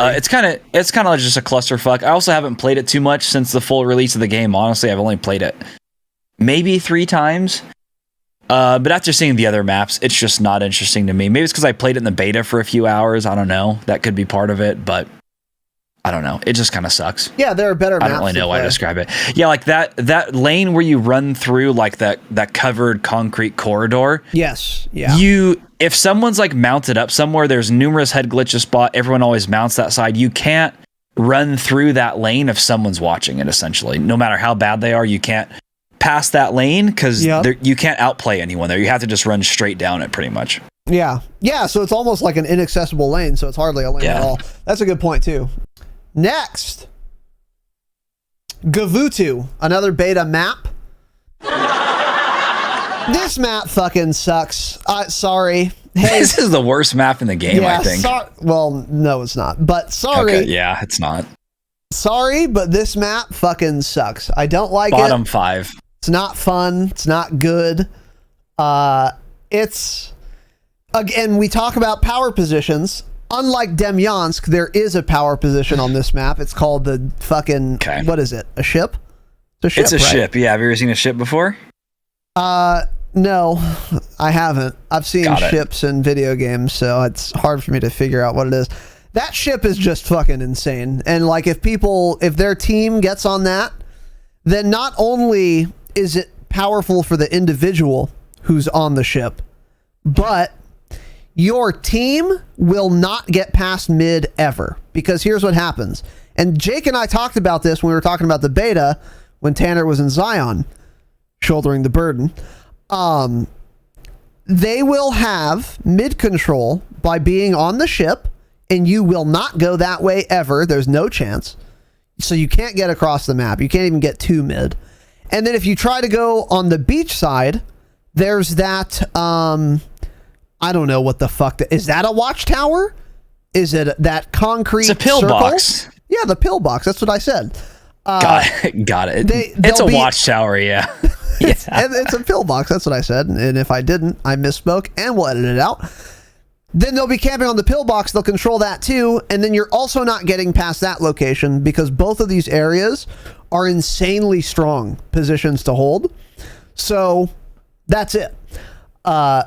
Maybe on like hardpoint assault, this map would be good. But for example, domination, unplayably bad. Because whoever gets B first, the game is over. You might as well leave if you didn't get B. Because then what happens is one team, the team that gets B, controls mid by being on ship and in the pillbox, which I originally said. And then the game's over. You will never, ever, ever take mid. The position's just far too strong. Not a fun map. Not good. Not interesting. No outplay potential whatsoever. Because those two positions are far too strong. Yeah, we were playing this earlier. There was a guy constantly up on the ship, just head glitching the fuck out of it, which we'll get into that a little bit more later. And of course, his clan tag said 4+ KD. He had a 4 KD because all I could see was his hairline the whole time. But yet he could shoot down and fucking fry me because he was on top of the ship and he was just head glitching the fuck out of it. Gavutu sucks. It's really that simple. It sucks by Vanguard terms. It is a bottom tier map, but it's playable. I'll still play it if it comes up. Yes, exactly. Not great though. It's not a great map. One of the probably actually bottom 3 in the game. Yeah. This Red Star and Subpen we'll get into a little bit more. Worst maps in the game for sure. It's just fucking trash. I don't know. The whole like beach area is worthless too because it's so wide, but just no one goes out there. It's like just take the beach out of it, make the pillbox be the end of the map. Mm-hmm. Yeah, there's not enough cover. So if you do, that's why no one runs out there. Because if you do run out there, you're in the open and you get shot. Just end the map at the pillbox, honestly. I don't know. It's trash. Yeah. Yeah. Gavutu is like a Call of Duty. It's like a Call of Duty 4. It's like a Vanguard 2 out of 10. Because the Vanguard maps in general are pretty good. But like if we're counting Modern Warfare maps, then Gavutu's a 12. But let's but by Vanguard standards, this map is pretty shit, in my opinion. It's not that bad. It's not good. I don't know. It's just not fun. It's not fun. There are far better maps in this game than Gavutu. And I don't like it. What did this map I'm trying to look at the launch maps of MDub. There was only one map I think better than Gavutu on the launch of MDub, and that was Ramaza. I actually really liked Ramaza. I like Ramaza too. Every single other of like the 8 or 9 launch maps were worse than Gavutu still. Piccadilly, Azir. Bad map for Vanguard standards. Yeah, I mean Arklov too big, Azir, Euphrates way too big, Grozna, Hackney, Piccadilly, all shit. So yeah, exactly. Bad by Vanguard standards. And that leads us to this next map, which is bad by any metric. It's a bad Call of Duty map. It's a bad Vanguard map. It's a bad first-person shooter map. You're just shit. It's a bad video game map. This is by far probably 3 times worse than any other Vanguard map for sure. This is a map I would expect to see in Modern Warfare. That's how bad this map is. Okay? And for those of you who've been paying attention, we're going in alphabetical order here. That map is another beta map, Hotel Royal. Fucking dog shit map. No redeeming qualities. There's nothing fun about it. There's nothing interesting about it. No aspect of this map is good. It's all bad all the way down, and there's nothing you can do or say about it to change my mind. What's wrong with Hotel Royal? The inside is awful. There's way too much clutter. Way too much clutter. There's the bar, and if someone's at the bar, they're going to be serving you not drinks, but fucking rounds of ammunition and fucking your ass. And it's going to be very difficult to kill them. Because the bar, by virtue of the fact that it's a little tiny bar, you can't even really nade it. You can sort of, kind of, if you are like Brett Favre and you can just accurately place a nade while you're getting reamed by an STG, good luck, man. But that bar is fucking nasty, dude. Awful, not fun. And then, if you want some respite from being inside, then you can go on the outside of the map, where there are 45 doors every 10 meters to get to the outside, so that at any moment in time, you're on the outside lane of Hotel Royal anywhere. At any moment in time, someone can come out of the 12 doors you just passed by making that one step. There's 2 doors. Fucking your ass. There's 2 doors on one side of the map. Doesn't feel that way. That leads outside. Well, you're shit. It doesn't feel that way. I've never agreed with L in chat in my life, except for right now. There's 2? Yeah, there's 2. But you can also come from like the other top. side is 0. That's true. There's no side that's 0. Where do you usually... You spawn in, where do you go on this map usually? Well, usually I spawn in and I'm already being shot because someone's shooting someone else, because the spawns are also terrible on this map. So 1, get better aim. 2, you have to go... Don't get spawned. You have to go inside as little as possible.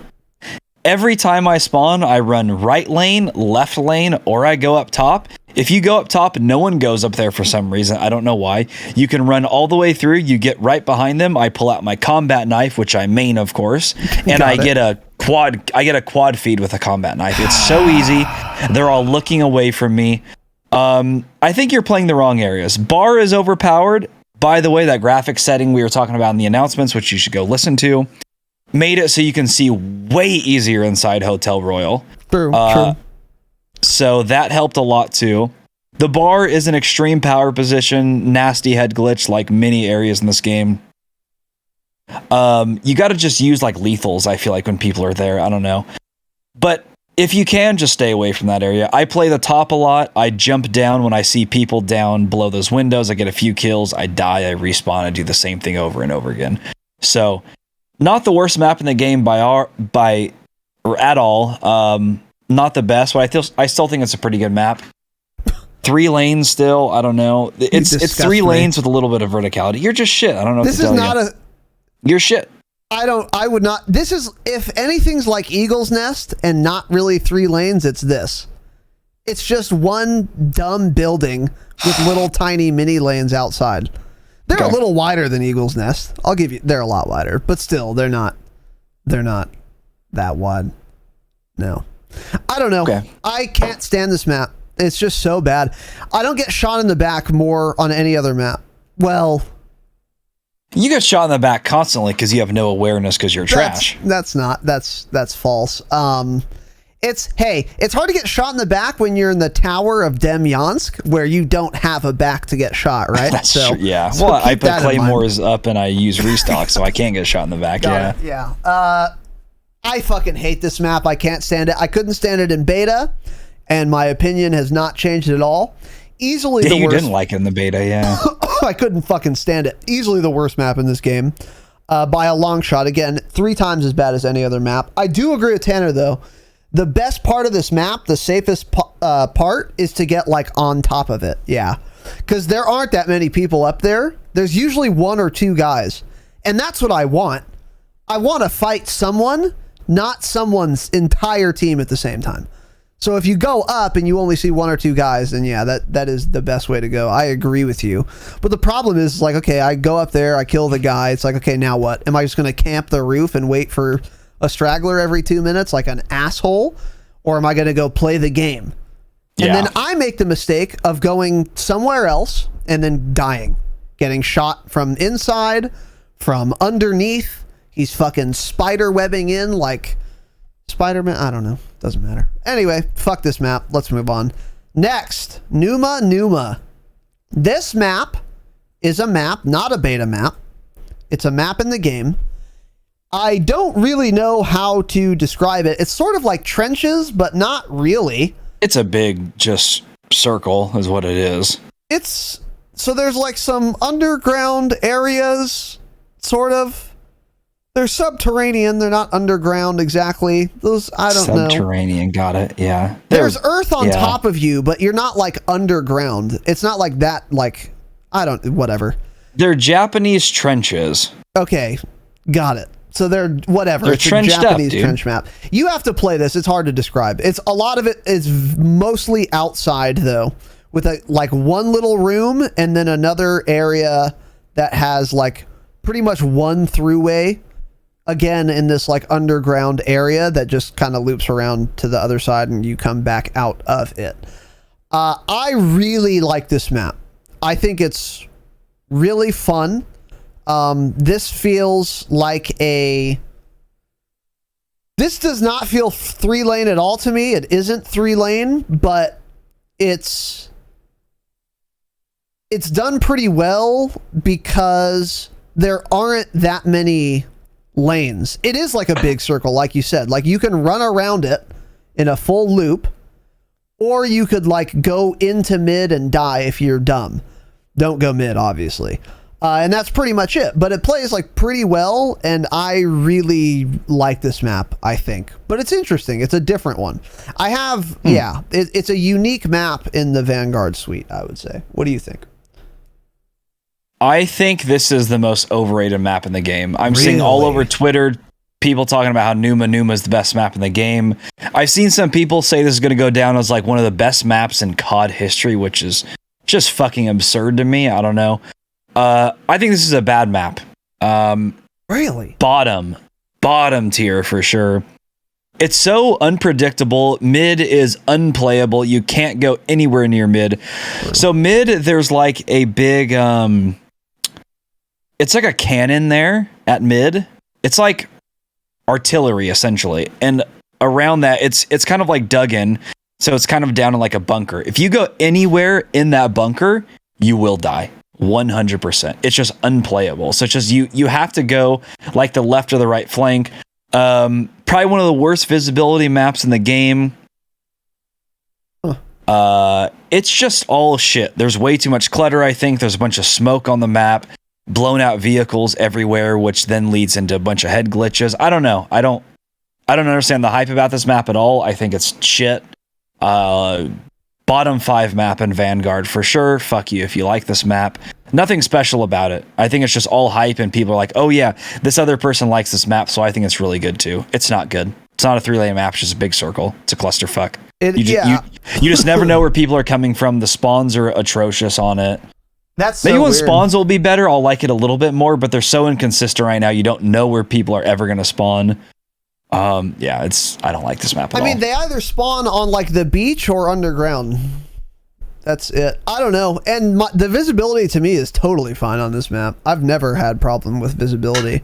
Yeah, Berlin is pretty bad visibility. That's what I would say is like a pretty bad visibility map. Not this map. That's weird. I like this map. I don't know. But it isn't 3 lanes. Shit, that's so for makes sure. Sense, yeah. Got it. Cool and got it. But whatever. Let's move on. Oasis. It's the next one. This is another desert map. This map, on the other hand, I think Tanner and I will both agree, fucking sucks. I hate it. I can't stand this map. Not really sure why. I don't know why either. I just don't like it. To be honest, I don't know. It's like I can't get past mid ever. I don't know. It's like it's a 0-lane map and there's just like some shit around sort of, but also you can't move really because there's a lot of like little buildings you can just shoot out of and fuck people's asses from. There's nothing good about it. There's no flow. That's what I would say. This map has no flow whatsoever, and you're never going to have any idea where you should be moving your character. And there are a lot of dumb little cheese spots that people can ream you from that are pretty tough to see. This map is unambiguously bad, really bad. Probably top 5, maybe top 3 worst maps in the game for me so far. Yeah, it's dog shit. It's like mid and the other lane that's all sand and there's like a couple palm trees there. There's like a blown out half track or tank or something. Just a disaster. It's like a 2-lane map. Yeah. I don't know. I have difficulty getting past mid. When you try to fight at mid, it's awful. as soon as he gets a mid, you get shot from the other spawn every single time. Then like the left and right lanes, people are always mounted up somewhere watching those. As soon as I run around the corner, I'm just dead. No time to react. Yeah, it's like you kind of look at the map and think it'd be a good one, but I don't know. I'm not a fan of it. It's almost like it needs to be longer, maybe. It's like it's basically as wide as it is long. It's just a little odd. I don't really know how to describe it. It's like it needs to be longer, so like you spawn a little further back, maybe. So like maybe when you run up the lane, the other player who just spawned in wouldn't be up watching that corner already. I don't know. I don't know why I don't like it really, but I just don't. It just doesn't make sense to me. Fuck this map, yeah. I'm just like, I don't know what to do. I don't know where to place my character, and then I die. Yeah, I can't figure it out yet. Yeah. So, all right, next one, Red Star, another beta map. So I had been thinking in the beta, well, you know, maybe if you play Blitz, Dom, this would be fun. It's not. There's nothing you can do to make this map fun. It's not fun. It's not good. It sucks a lot. It's like the problem is it's really big, but there are some buildings, okay, but every building is like in an completely opposite area from all the other buildings. So they're not like you're never going to be fighting someone from one building if you're in another building. It's never going to happen. You're either in a building shooting people who are just outside, or you're shooting people who are also in the building with you. There's no building to building fighting, and then everywhere else it's just open, and if you're in the open, you die. So it's like, I can't fight from one building to another with some no man's land in the middle. And I also can't be in no man's land, obviously. So what do? Well, I guess I'm going to go to a building and then try and kill people coming to my building, or kill people in my building. And I'm also going to have a very hard time seeing them, by the way, because there's a blizzard. So it's just not fun at all. It makes the map a lot worse, yeah. Like, I think of like, what's the fucking map called? Derail. Snow map in MW2, right? I don't know.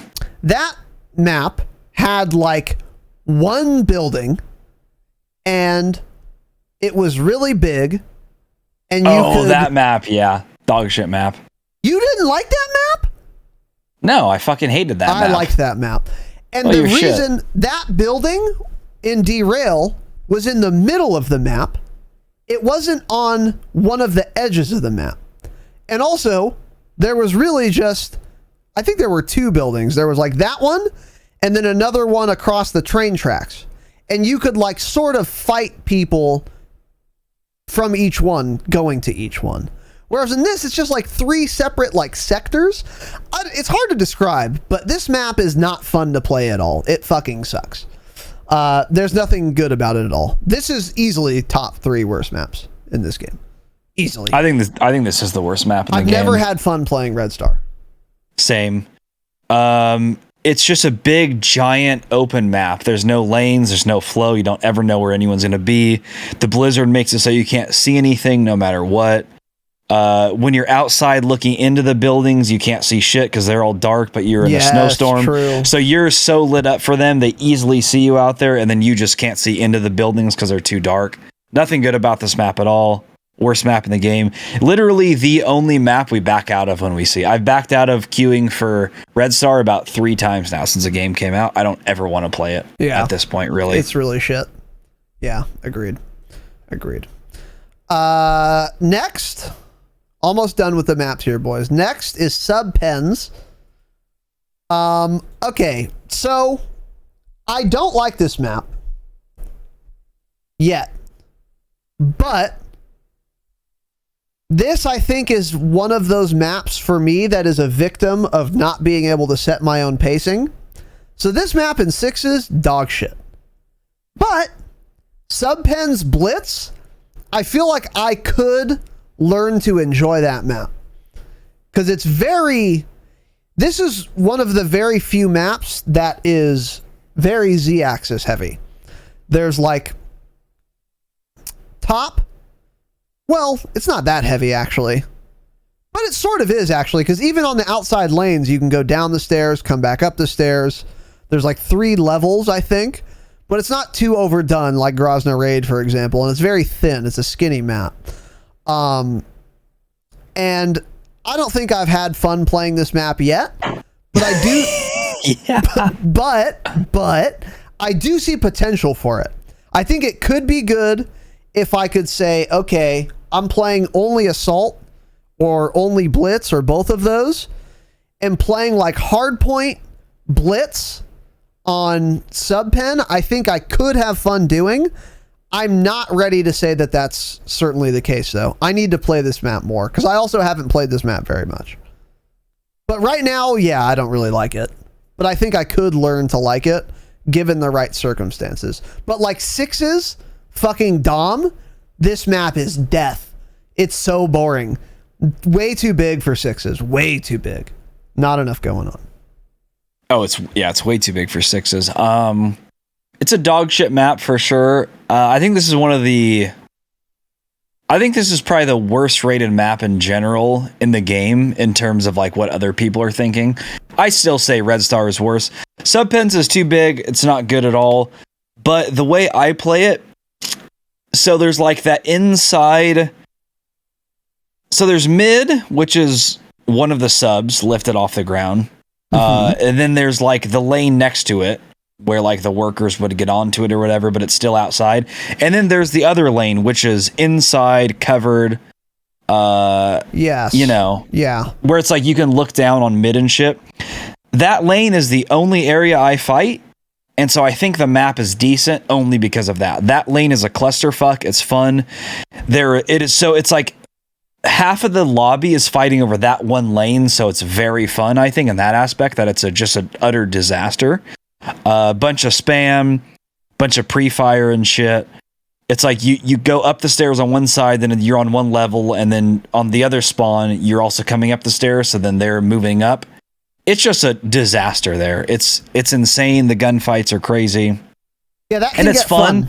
That can get It's fun. like fun, but not necessarily in a good way, but it's like intense and fun and stupid. It's fun, like spawn camping on top of Euphrates Bridge. Exactly. Yeah. So Subpens isn't a good map, but it's fun playing in that area, I think. Yeah.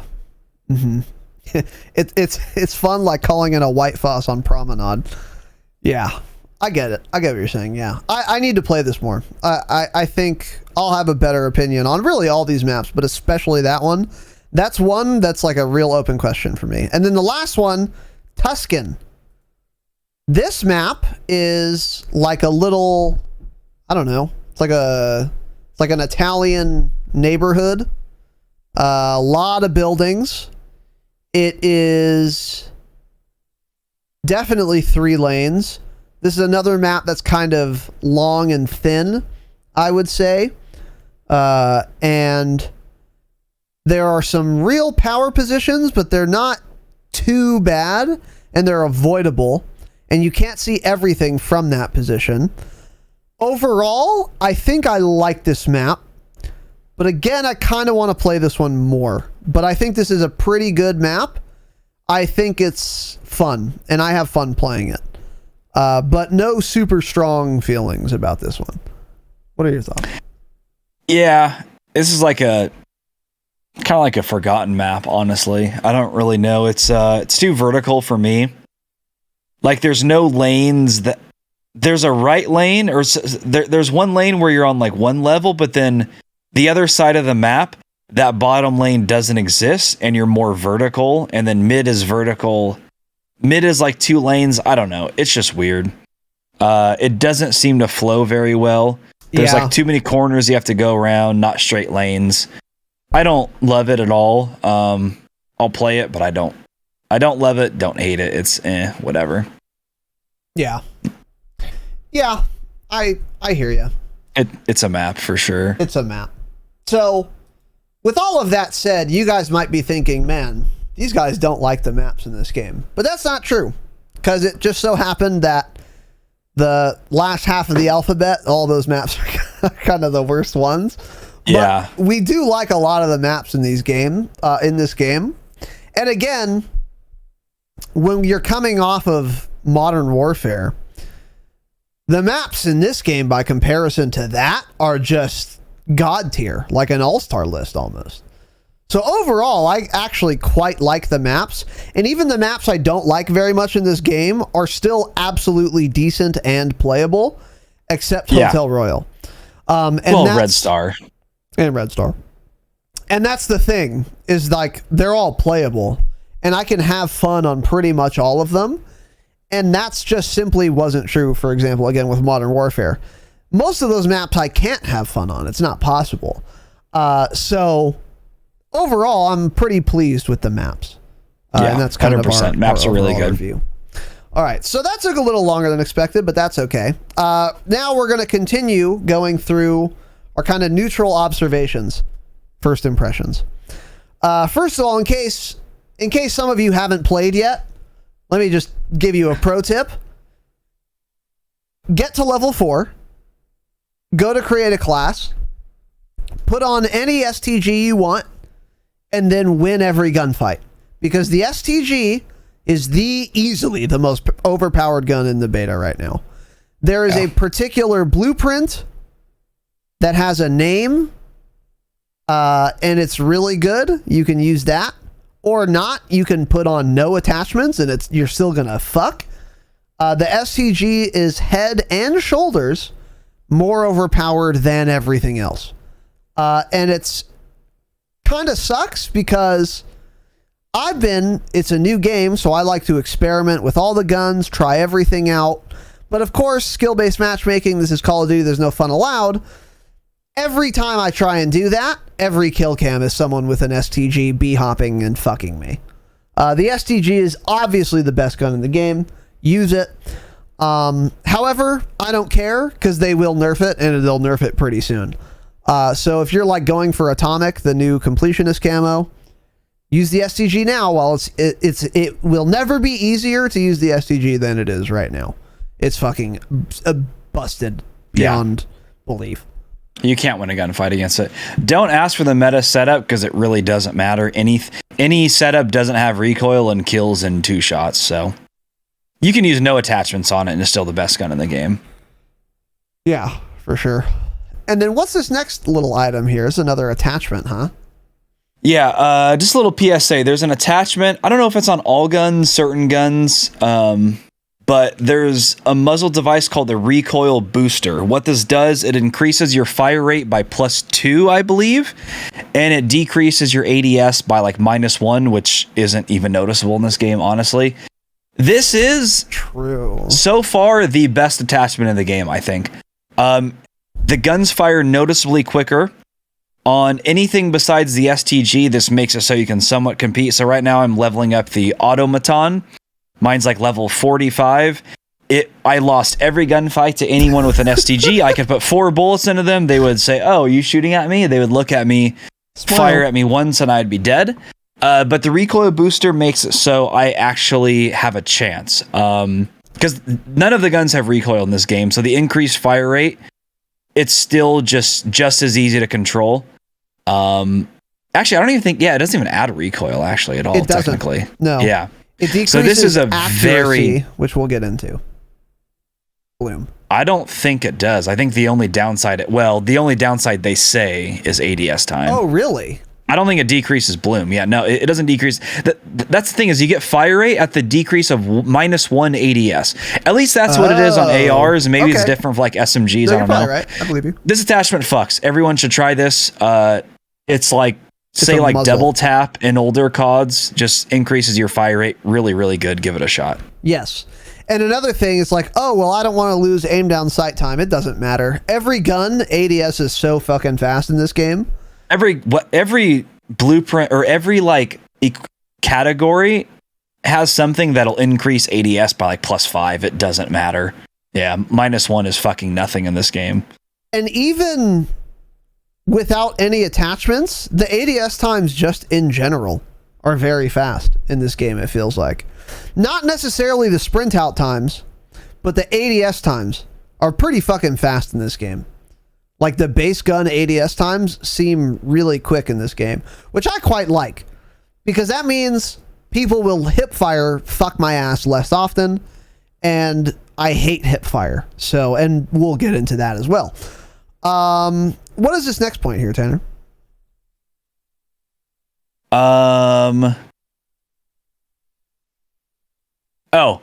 Map voting would be wonderful to have. There are way too many maps to have this random. Not sure why there's not map voting in.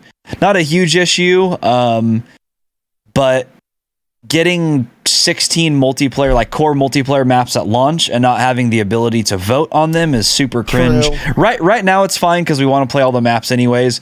But in like a month, if we don't have map voting, that's not going to be great at all.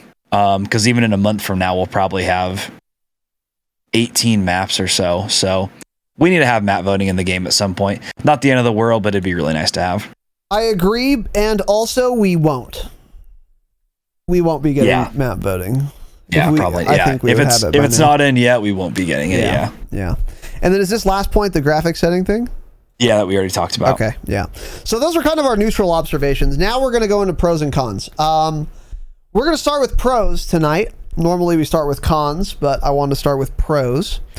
And again, not an exhaustive list, but it is at least a start. So first thing, this is, and again, some things are going to kind of bleed. The audio is better than in beta. I do hear footsteps sometimes, but still not great. Yeah. Still not great. Now, I don't know if that is because everyone's using Ninja, which is a perk, which we'll get into. I'm not sure if it's because everyone's using Dead Silence, which is a field upgrade that you can use every 10 seconds, which again, we will get into. Or if the audio is just dog shit, but it's improved a lot from beta. But because we were not at the floor, but just underground, the bar was underground, right? It was at the Earth's mantle, right? That to raise the bar to where it is now, they raised it a lot, but it's still not very high. Audio's still not very good, but it is a lot better than the beta because the beta was just that bad. Have you been hearing enemy footsteps, Tanner, since launch? I hear enemy footsteps in 6 versus 6. If we're playing assault or blitz pacing, then no, I've never heard a footstep, which is kind of a pro and a con, because then Ninja doesn't matter because I don't hear anything anyways. So then that means the Ninja isn't overpowered. So on 6s you can hear things, anything else you can't though. From too many gunshots, the grenade spam, everything. So I actually haven't been running Ninja because I don't feel there's a need, because we rarely queue up for 6v6. Yeah, that's a good point too. And Tanner made that point. He's like, all right, we've got into a 6s match, change to Ninja. And it does matter there, actually. I think that's a good point. Like when we are playing 6s like Patrol, I will hear enemy footsteps if they're not using Ninja. But yeah, if you're playing Blitz, DOS House, obviously doesn't matter. You're not going to hear a goddamn thing. You might as well just turn your headset off, really. Yeah, or like any of the big maps like Red Star, Berlin, Ninja's not necessary at all. So, yeah. Yeah, for sure. Again, okay, so now next, pros. The hipfire fucking sucks. and you might be saying, oh, I thought you were on pros. I am. Fuck hipfire. Hipfire is a dog shit mechanic, and it should be awful always. Okay? And luckily for me, in Vanguard, so far anyway, the hipfire has fucking sucked. Just in general, the hipfire has fucking sucked. I am rarely getting kill cams where I die to hipfire. I'm rarely getting hipfire kills unless they are really close to me, and that's how hipfire should work.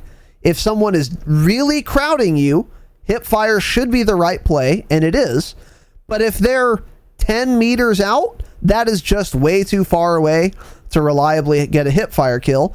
And that's good, because we've played other Call of Duty games recently where hip firing was the only correct thing to do. Yeah. So now that hip fire is kind of shit, this is excellent because it makes people aim their weapons.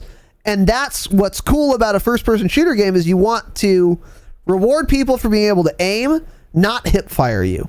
So the hip fire is kind of fucking sucked, and I love it. Now, I will also say with the caveat, I don't have any guns max level.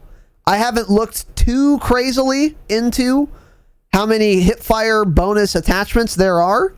I would be unsurprised if you could build an SMG with insane hip fire in this game, but I haven't seen it yet, and I'm hoping that it doesn't become super prevalent.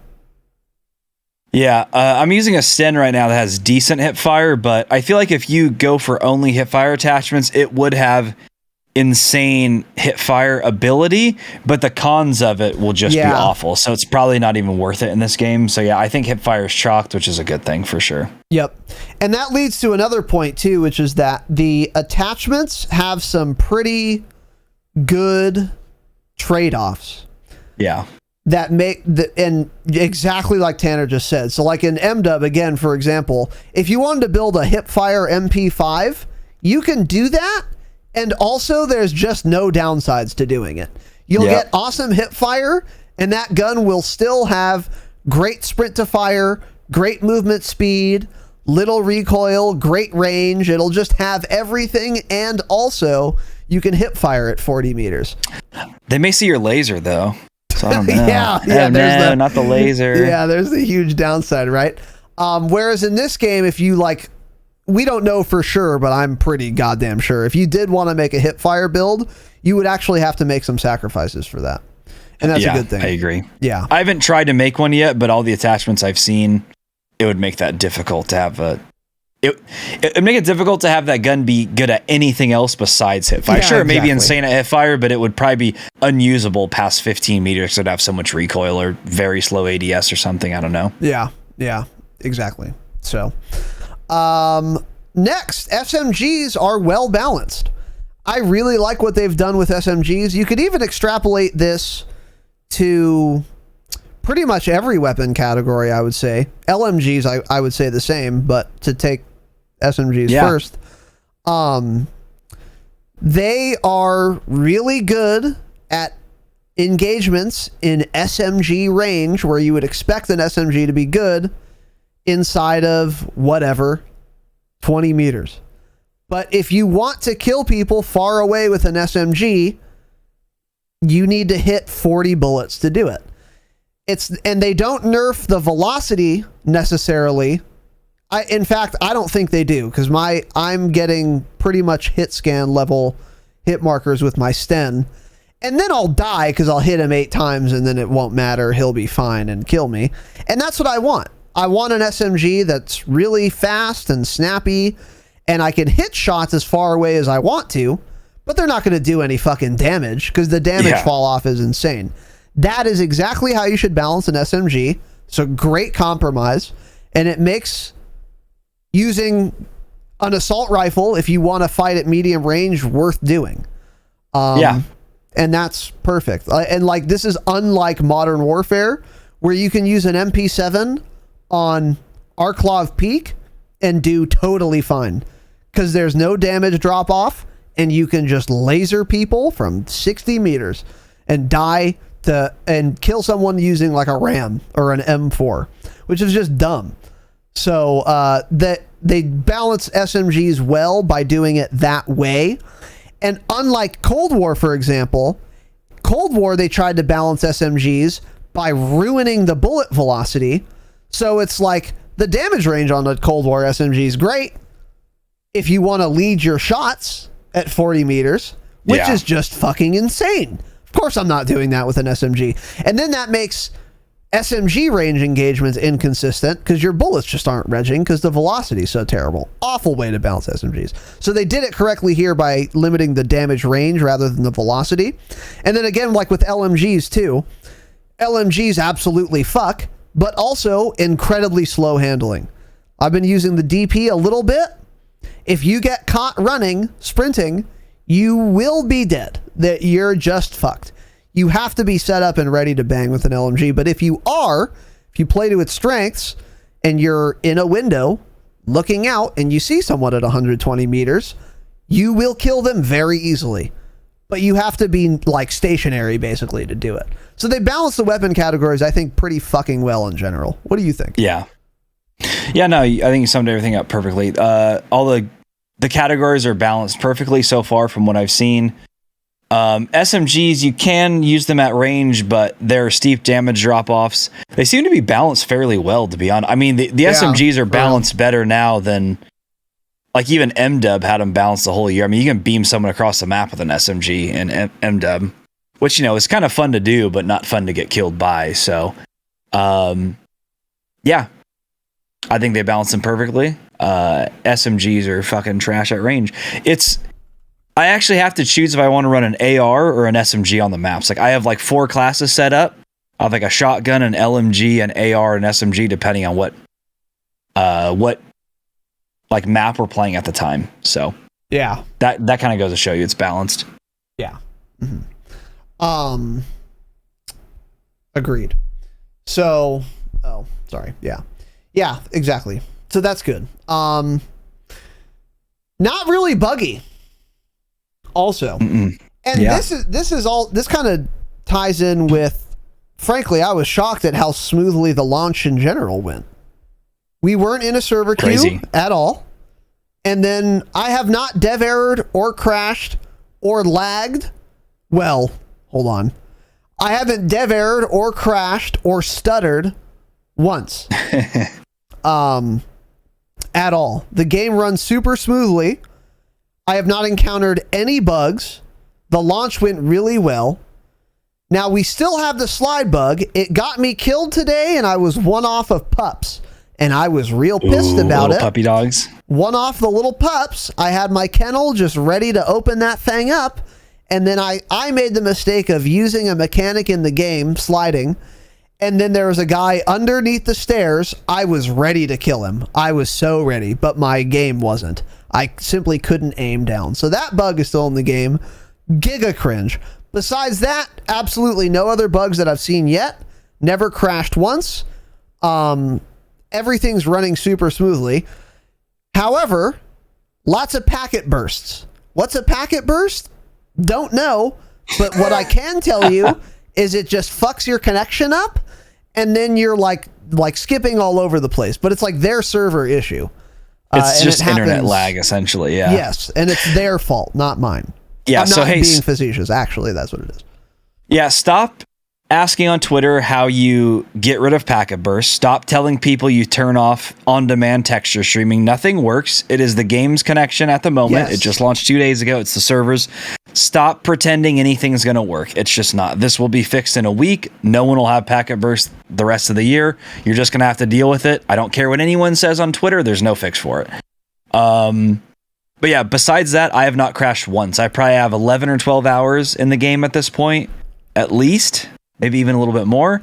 Haven't had a single dev error. I can't play Warzone. I've never been able to play Warzone for that long without crashing. So pretty crazy. Like we said, the game launched at 9 p.m. Pacific that one night. We were in the game and editing our controls and settings by 9:04. There was no queue on Battle.net. There was no queue to get into the game itself. The first time we hit search for a match, we found a lobby. The first time we hit invite friend, they got invited. The friends list has been working. Yeah. This is the least buggy COD release that I've probably ever played on PC, I guess, because the last one was Cold War. The one before that was Modern Warfare. BO4 before that, World War II. Yeah. All pretty disastrous, just horrible launches. Mm-hmm. So this is better than all of them in that aspect, and a lot of other aspects too. But in that sense, it's been a perfect launch, really. Yeah, for sure. And this is something I didn't really even notice until you said it. And that's the beauty of a game that like works. Is like, yeah, I didn't think about crashing because I wasn't fucking crashing. Yeah. You were like, dude, this is running so well, and I was like, fuck, you're right. It's like shockingly well. Yeah. Even after I fixed my issues in Cold War last launch, I could barely play 2 or 3 maps without crashing. It was just horrible.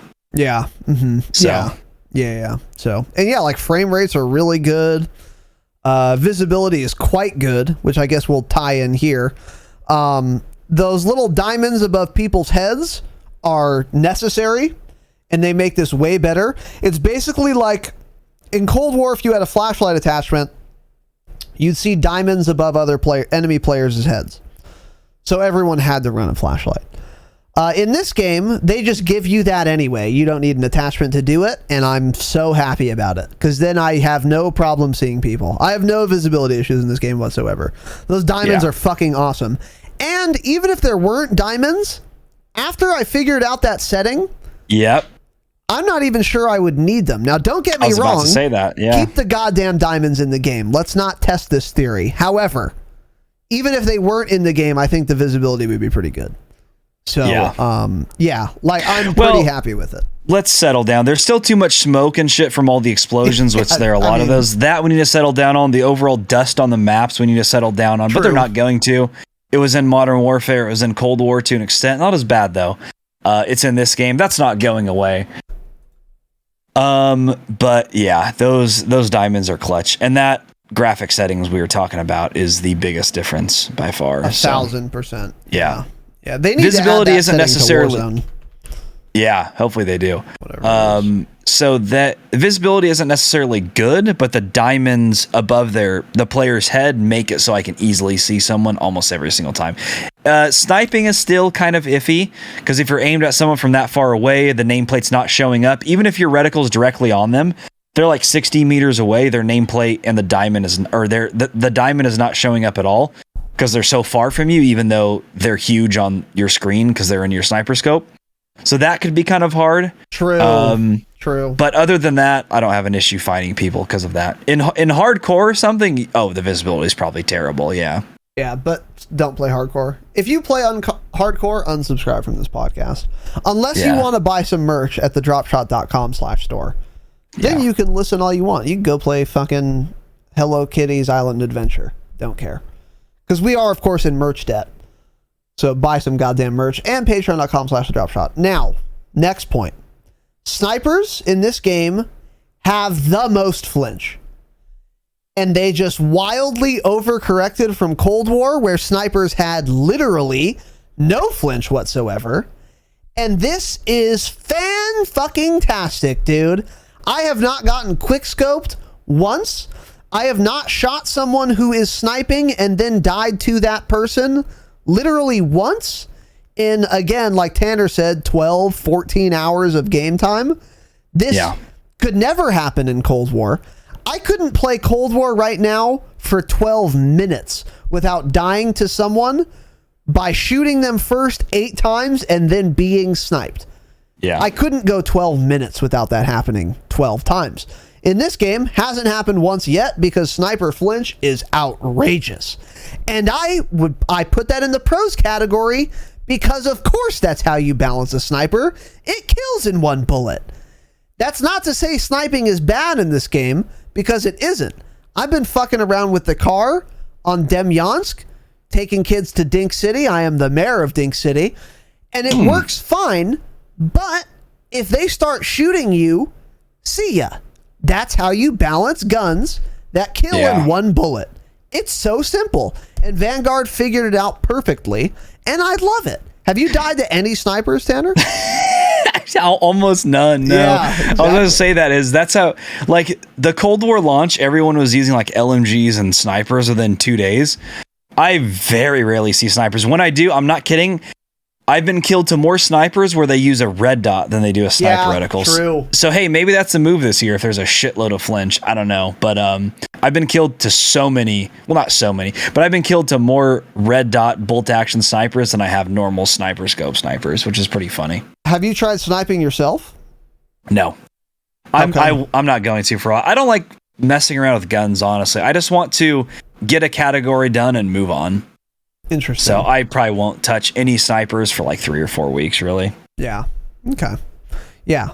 I don't think snipers are like useless, but you're not going to be quick scoping kids in this game. Sorry.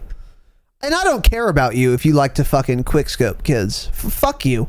That shit is so dumb and it's so unfun to get first shots on someone and then they just cheese one shot kill you. It's so fucking stupid. So anyways, yeah, snipers I think are balanced. They're not useless. You can absolutely do well with them, but you have to like shoot first before you start getting tagged up, because if you do, you're dead. Yeah. You're just fucked. There's way too much flinch. You're never going to do it. What's this next point here, Tanner? The new operator leveling and XP system is cute. You know, it's a cute little addition. Each operator has like a favorite gun, meaning if you're using that operator, so for example, Arthur Kingsley, his favorite gun is the Sten. So you could be using any other gun. If you're using Arthur Kingsley as your operator and you're leveling him up, you'll start getting XP for that Sten, even though you're not even using it. So this was happening to me the other day. I don't remember what operator I was using. I was like, bro, why is this gun I've never used? Why does it say I keep leveling it up and it's like level 8? It's because the operator XP. So that's kind of cool. I like this addition. It'll get people playing different operators. So if we ever get like a meta fucking dark skin operator like Rose or something, maybe it won't be as used because people are using all of the operators to get them max level. And it takes quite a while to max out the operators. And you get cool outfits for them. You get like different little voice lines. You get different MVP screen, little shit. Yeah. Yeah, just XP in general, weapon XP for their favorite gun, a lot of stuff like that. So it's a cute little addition. I like it. There's like challenges for each operator to, get this many hip fire kills, destroy this many kill streaks. Then if you do like all of those things and max them out, you get like some cool looking chrome outfit for that operator. So it's cute. I like it. It's another way to gain XP for your weapon and just general rank XP, which is always a good thing. So yeah, it's a cute little addition. Yeah. Nothing game changing, but I like the idea. Yeah, agreed.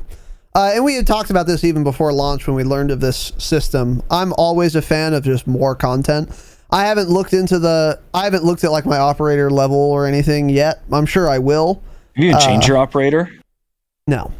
I got it. You see your dog shit, trash kid. Yeah, I got it. Yeah, but it's cool. Yeah, I like it. It's just more options, more customization, more things to grind for, more carrots on sticks, and that's why we kind of all play games. So, big fan. And then last point here, and again, this is not an exhaustive list of everything we like about this game, but these are kind of first impressions. I have not mantled anything I didn't mean to mantle yet, and this is great. Now, it's crazy that I have to add this to the list. But unfortunately, I've played games developed by Treyarch Development Company, and I figured it out. It's only Treyarch Call of Duties where I will mantle each and every item that I do not want to be mantling at that time, and I don't know why, but Treyarch cannot figure it out. I will accidentally mantle everything. In Black Ops 4 happened all the time.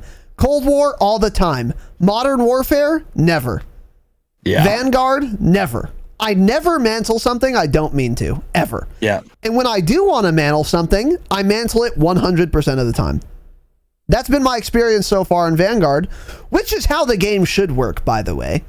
If I'm trying to mantle something, I should do it. And if I'm not, I shouldn't. And that's how it works in Vanguard. Again, so sad that I have to add this to a list of things I like about the game. But here we are, because of Treyarch. How do you like the mantling? Are you experiencing the same thing? I think only like one time that I accidentally mantled something and got mad, and I was like, holy fuck, dude, I didn't mean to mantle that, and it did. But yeah, Treyarch games, it's like, if you're within 10 feet of any ledge or anything, it mantles for you if you press jump. It's very annoying. So yeah, I agree with you there. Yeah, for sure. Not an issue in this game at all. All right, now, cons. So we're going to have more cons to say than pros. And again, as we've said before, when we do these types of things, it's easier to find things that are wrong with something than to praise the things that are right. Because a lot is right with any video game. But with all of that aside, let's get into it. And again, in no particular order. First, this is quite annoying to me. Every field upgrade is always up all the time. There's no charge time. It doesn't matter. Slow charge time doesn't mean anything. It's meaningless. Every field upgrade is always ready to be used, and it's that simple, and you can't change my mind. These field upgrades are always usable, way more often than MW or Cold War. You could take the speed of both of them, multiply them by 2, and then still Vanguards would be faster. If I'm using Dead Silence, I have it up every time I want to use it. Dead Drop every time. Ammo every time. I always have that thing ready.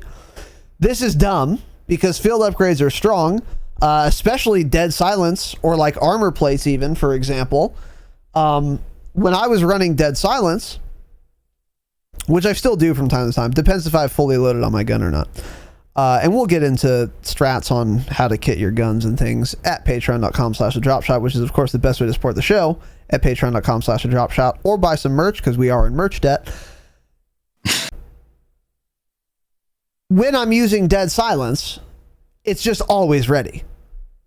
Way more, again, than like MW or Cold War. And this is not good because Dead Silence, for example, is insanely strong, insanely overpowered. Not only does it make your footsteps silent, which they probably are anyway because you're using Ninja because you watch CDL, but also it gives you Ghost, so you're off the radar and shit too. This is not good for the game. They're just up too often. Do you feel this way? Oh yeah, it's just always up. I think Dead Silence is also a medium like a respawn rate for it, recharge rate, yeah. And yeah, it's just always up. It's like every single field upgrade has like tune-up by default from Modern Warfare. That's what it feels like, is just everything's tuned to the fuck up.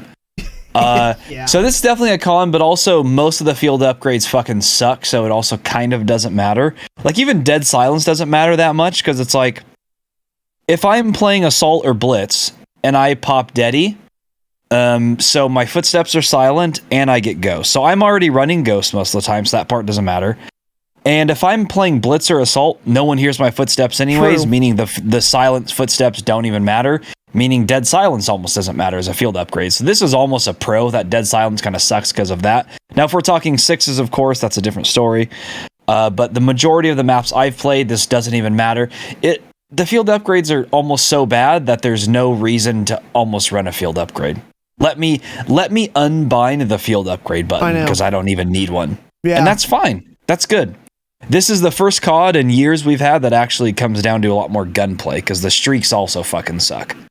Yeah, you were making that point earlier, which is a really good point, which is like streaks aren't very good in this game. That is a pro we forgot to mention. The streaks kind of suck. Some of the streaks are good. There are 4 good streaks. UAV, well, 5 maybe. UAV, counter UAV. Bombing run, which is too good. It needs to be nerfed or cost way more. Attack dogs or advanced UAV, whatever, forward intel. Or no, that's a perk. I don't know what it's called, but it's advanced UAV. Local informants. There you go. So those are the 5 name good. For a streak, by the way. Yeah, yeah, agreed. Those are the 5 good kill streaks in this game. And the only one that's a problem even is bombing run. It's too good. It's too easy to get. Every other streak kind of fucking sucks. And also, there isn't that much cheese in this game. There's no, like, at least not yet. But like in Black Ops 4, for example, there was a fuck ton of cheese. Knifing was cheese just because of the TTK. What was that fuck? The Vendetta was cheese. The Spaz 12 was cheese with Dragon's Breath. The Rampage was cheese.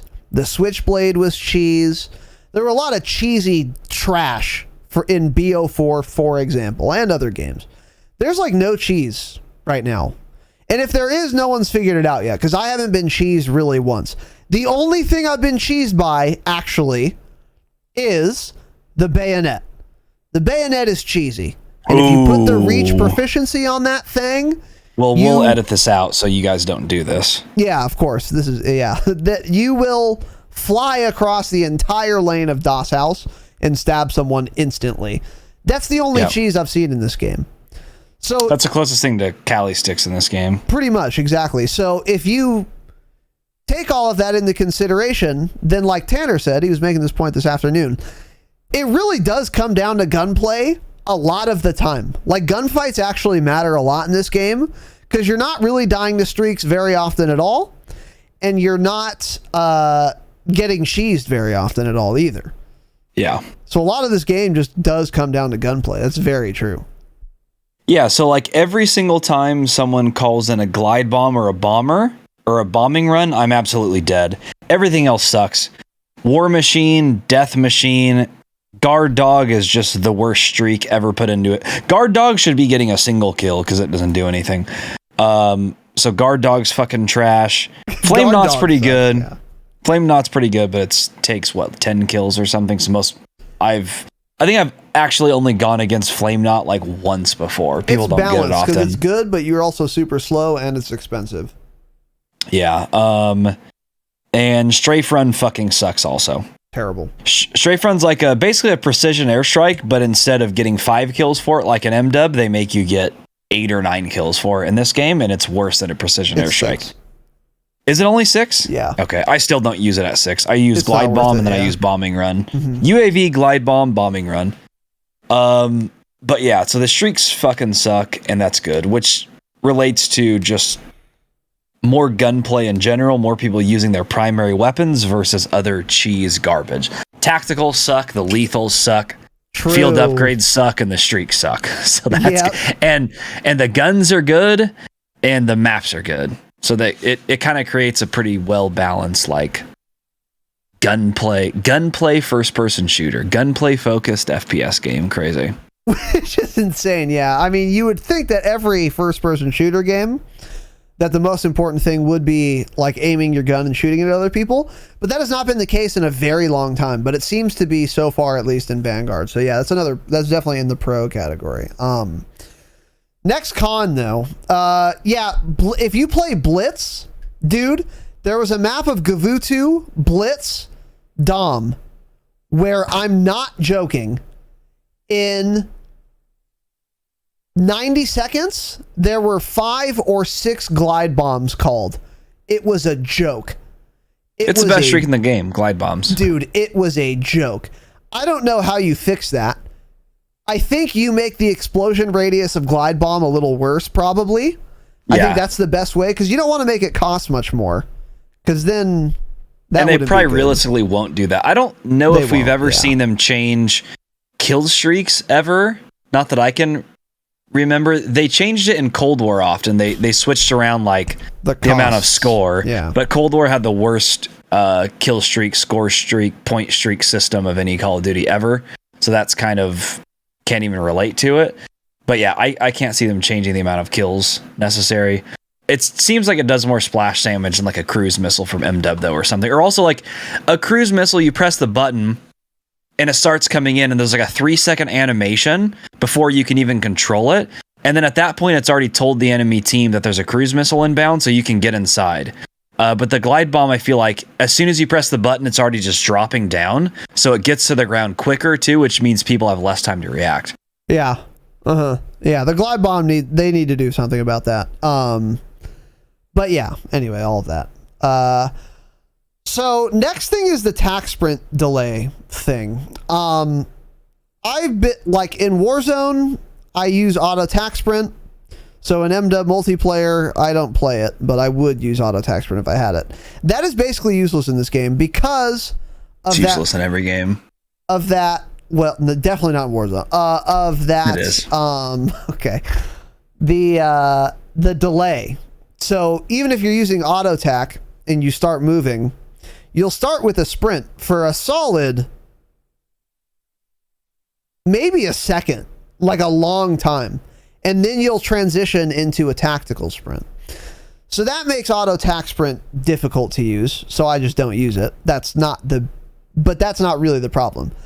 The problem is that there are many times where I'm somewhere, I want to move my character to somewhere else, and I start moving and I like double tap shift the tac sprint. And then I'll be regularly sprinting because I know that there's a delay. So I'm waiting for the delay to be over. I'm waiting to start the tac sprint.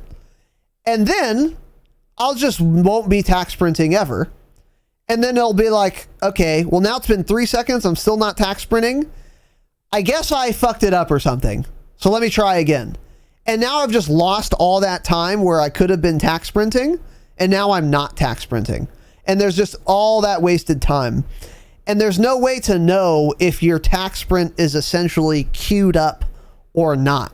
There's no indication. Because whether you are about to start tack sprinting or not, your character looks the same. You're just regular sprinting first. This is incredibly fucking frustrating. I think this would probably be less of an issue on a controller. Maybe. But there are pretty often times where I'm like, well, I'm trying the tack sprint. Hopefully it worked. I don't know. We'll see. And then I'll just waste time and then not tack sprint after all. And now it's been 4 seconds and now I start tack sprinting. But I wanted to start the tack sprint before I turned this corner.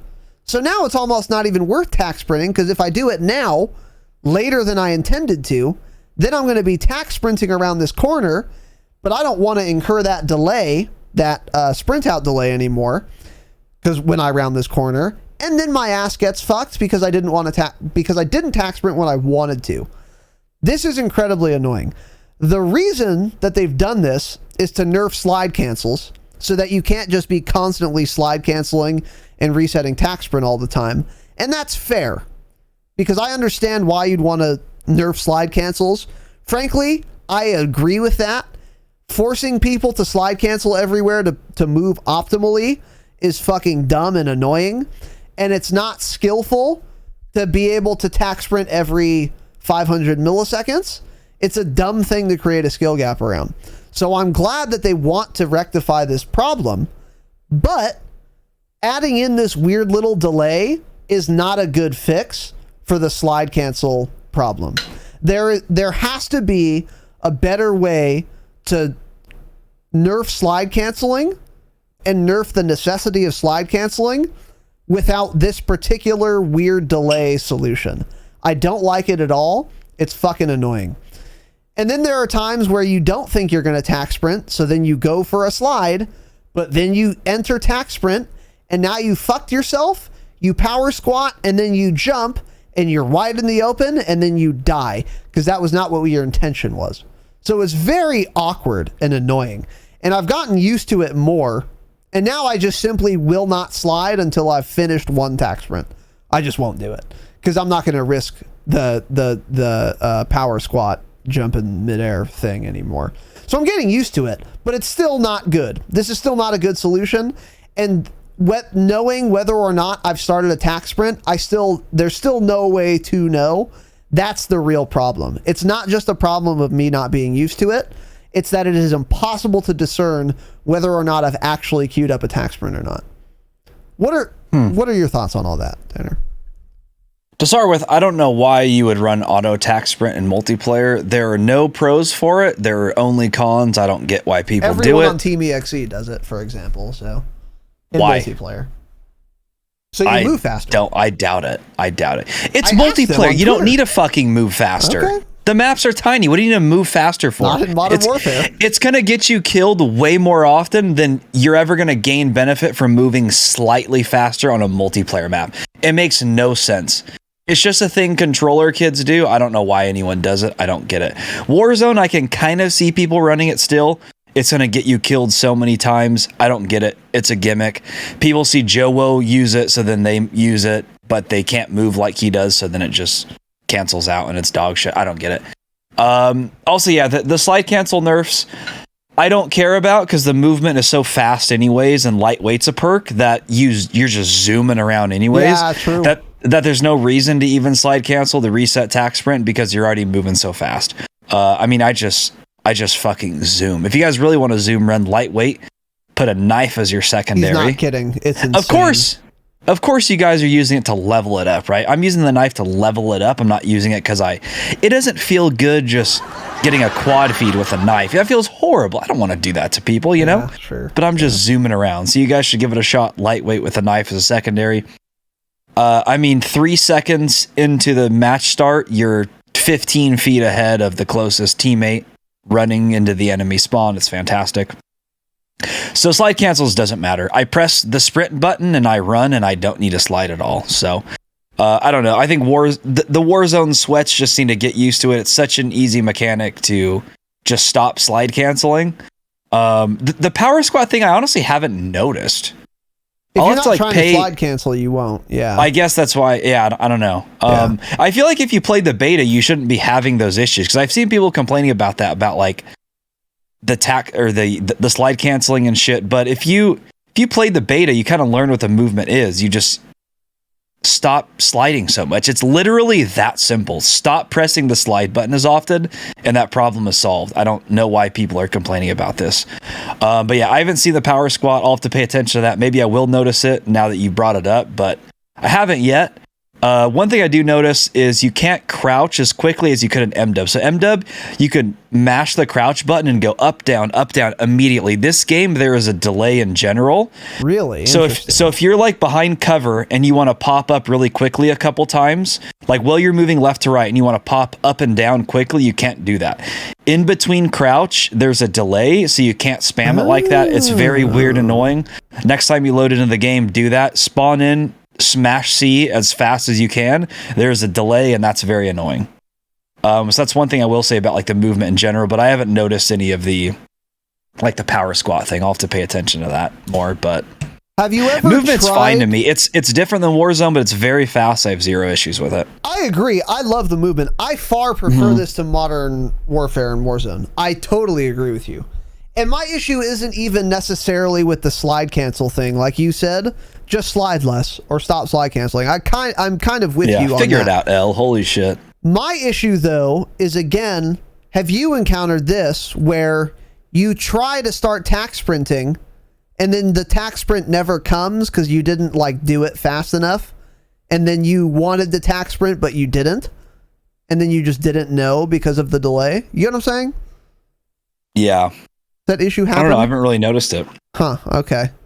I'm just usually too busy fragging out instead of paying attention to how my tack sprint's acting. Got it. So you should try killing people. Maybe you won't pay attention to your tack sprint as much. I guess when you're just sitting in the Tower of Demyance, tack sprint doesn't matter much. So, I don't even. I get up there and I unbind W and I just sit there. I mount in the windows. Yeah. Yeah. So yeah.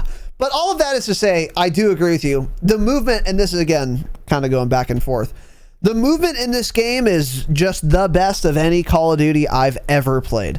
Now, granted, I've never played a jetpack COD, but everything about the movement I love. You move fast, fluidly, and it's just fantastic. And the sprint out times match up with that. They're not really crazy. They are for like an LMG, but that's because you have an LMG, and that's fine.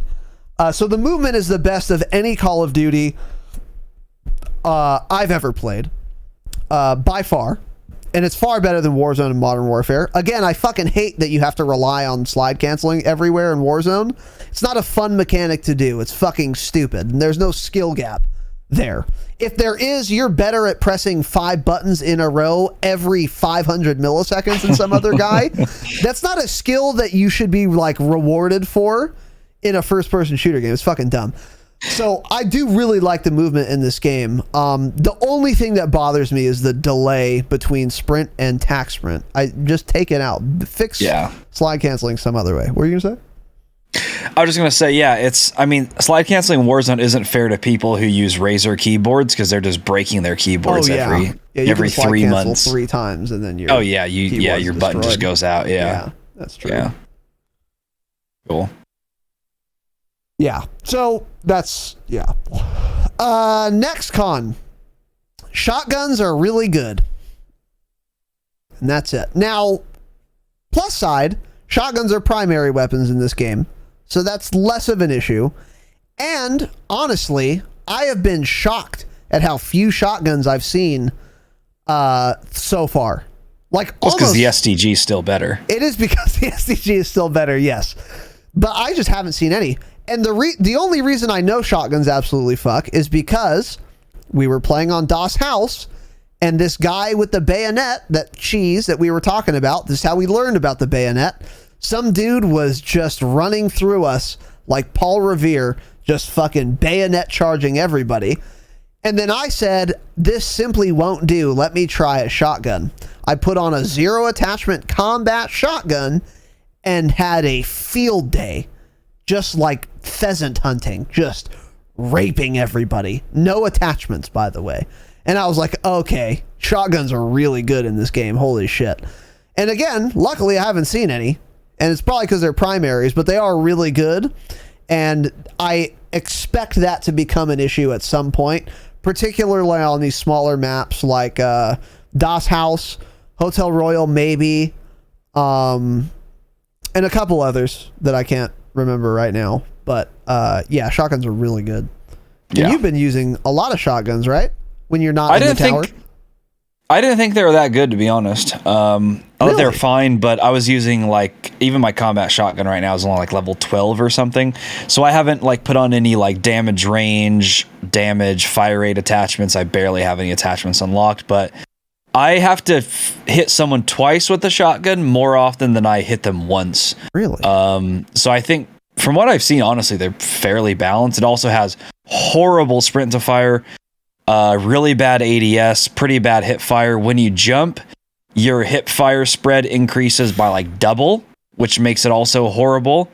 So all in all, shotguns I think are decently balanced, more balanced than they've been in the last few CODs for sure. But yeah, once I get that maxed out, I'm sure my opinion will change. And once everyone else is maxed out, that'll change. I even tried slugs, and I was getting hit markers on the opposite side of the lane on Doghouse. What is it called? DOS House, not Doghouse. It's Doghouse. It's now Doghouse is a hot dog, is a gourmet hot dog place here in that place is good, by the way. Doghouse fucks. They have like a Hawaiian sweet roll burger. Ooh, it's tasty. Everything comes on a sweet roll. That's why it's so fucking good. Yeah, burgers, the dogs. Yeah. So Doghouse, slug rounds, I was getting hit markers from opposite side of the map. And whereas on MW launch, a 725 without slug rounds would one tap them within 30 meters, and slug rounds literally one tap people in MW multiplayer from like 100 plus meters away, actually. True. Yeah. So the fact that I was getting hit markers with a slug round on a map that tiny shows you that I think they're as balanced as shotguns can possibly be in a first person shooter. I mean, even the time to pump it in between shots was very slow, so it was fucking trash, honestly. I would have rather used an SMG on Doghouse, so I don't know. Yeah. Huh. Yeah, I mean, yeah. I see what you're saying. It could be because I was on that DOS House map. And I will also say they are good in my experience. That is not to say that they are as good as an MW 725, because they're simply not. They're not that good. So that's a good thing, but still, they exist in the game and they can kill you, and that's a con. So, and it's that simple. Yeah. Next con is more serious. Head glitches. It's kind of it, isn't it? Every map has 40 dozen head glitches, and they're all extremely powerful. Really good, and it is pretty hard to take people off of them depending on what type of gun you're using. But I am noticing more head glitches in this game than I've seen in a long time on every map. This isn't really map dependent. A lot of maps just have nasty head glitches. Everywhere, dude. Everywhere. Yeah. So this is just not good at all. Yeah, obviously. Bloom makes the head glitches a lot worse, which we'll get into as our last con here of the evening shortly, and it's the biggest con. But yeah, head glitches are awful. Yes, they are. There are too many of them. The walls and the shit is too high. I will add though that it's not that bad. Like, you can kill people off of head glitches. You're not without a hope if someone's on a head glitch in this game, but it's still tougher than if they were just behind like a half wall or something.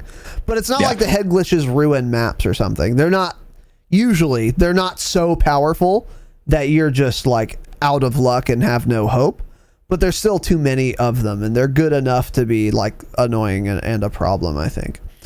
Next one. Some spawns on some maps are extremely heavily favored. This is entirely map dependent on the other hand. So for example, again, we were talking about decoy earlier. One spawn in decoy is just so much better than the other spawn. This is annoying, and it's especially annoying because it's hard to flip spawns in this game. That's good. It should be hard to flip spawns because that way you can predict the spawn and the spawns make sense. So I'm not mad that you can't flip spawns easily, but if one spawn is way better than the other and it's hard to flip spawns, that's really annoying because then it's like, fuck, this match is going to be so much harder because we got unlucky with where we spawned. And even in like Dom, there's no round system where the spawn switches halfway through the match. You're just kind of fucked. Yeah. Decoy is one of those maps. I know there are more. I can't. Let me look at the map list again. Well, Demyonsk, like I was saying, I think that's one of the worst ones. Demyonsk too. Yeah, the church one's definitely better. Yeah, I can't think of all the maps again. Let me pull this up too real quick. Let me see. We already had it up.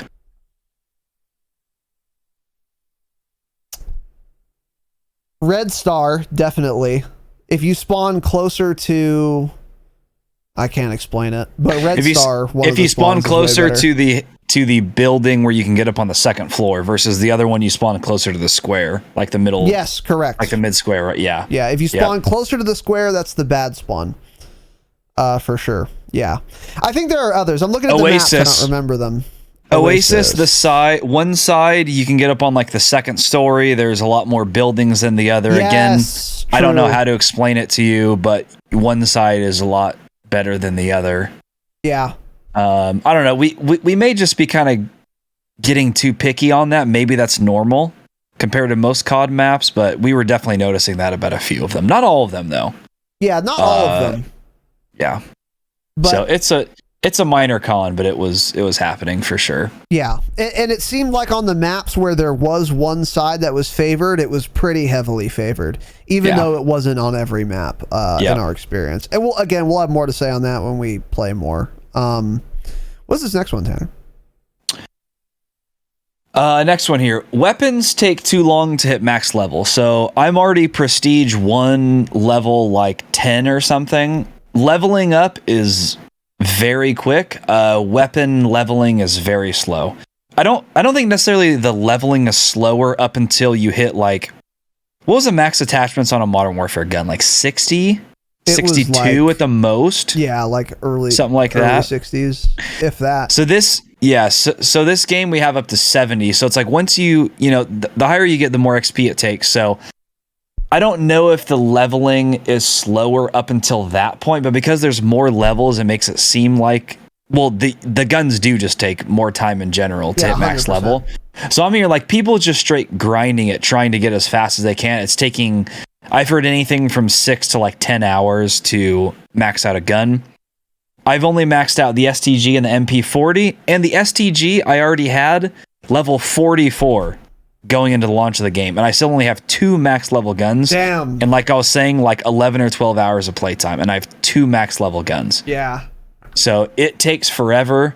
And yeah, I don't think it's necessarily slower. I think it's just because we have more levels. I expect that to be sped up. I think MW was the same way. Cold War for sure was the same way. They messed with the XP amount quickly. I also heard Zombies is horrible to level up your weapons right now. So all of that will be balanced within a few weeks, I'm sure. I'm not too worried about it.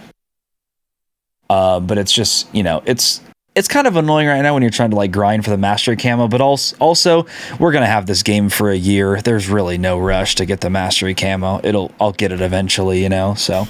Yeah, I'm with you on that. I haven't really been looking at weapon levels, but it does feel slow. And it's also annoying that they know what attachments are good and they put them at the end. And that's what pisses me off, is because like I like to just like kind of hop around guns, use that. Oh, it's level 20. I don't know. Don't care. I want to try a different gun now. And if you do that, maybe I have more total weapon XP than Tom. But Tom has used only an STG Overkill MP40 class. His are both level 55.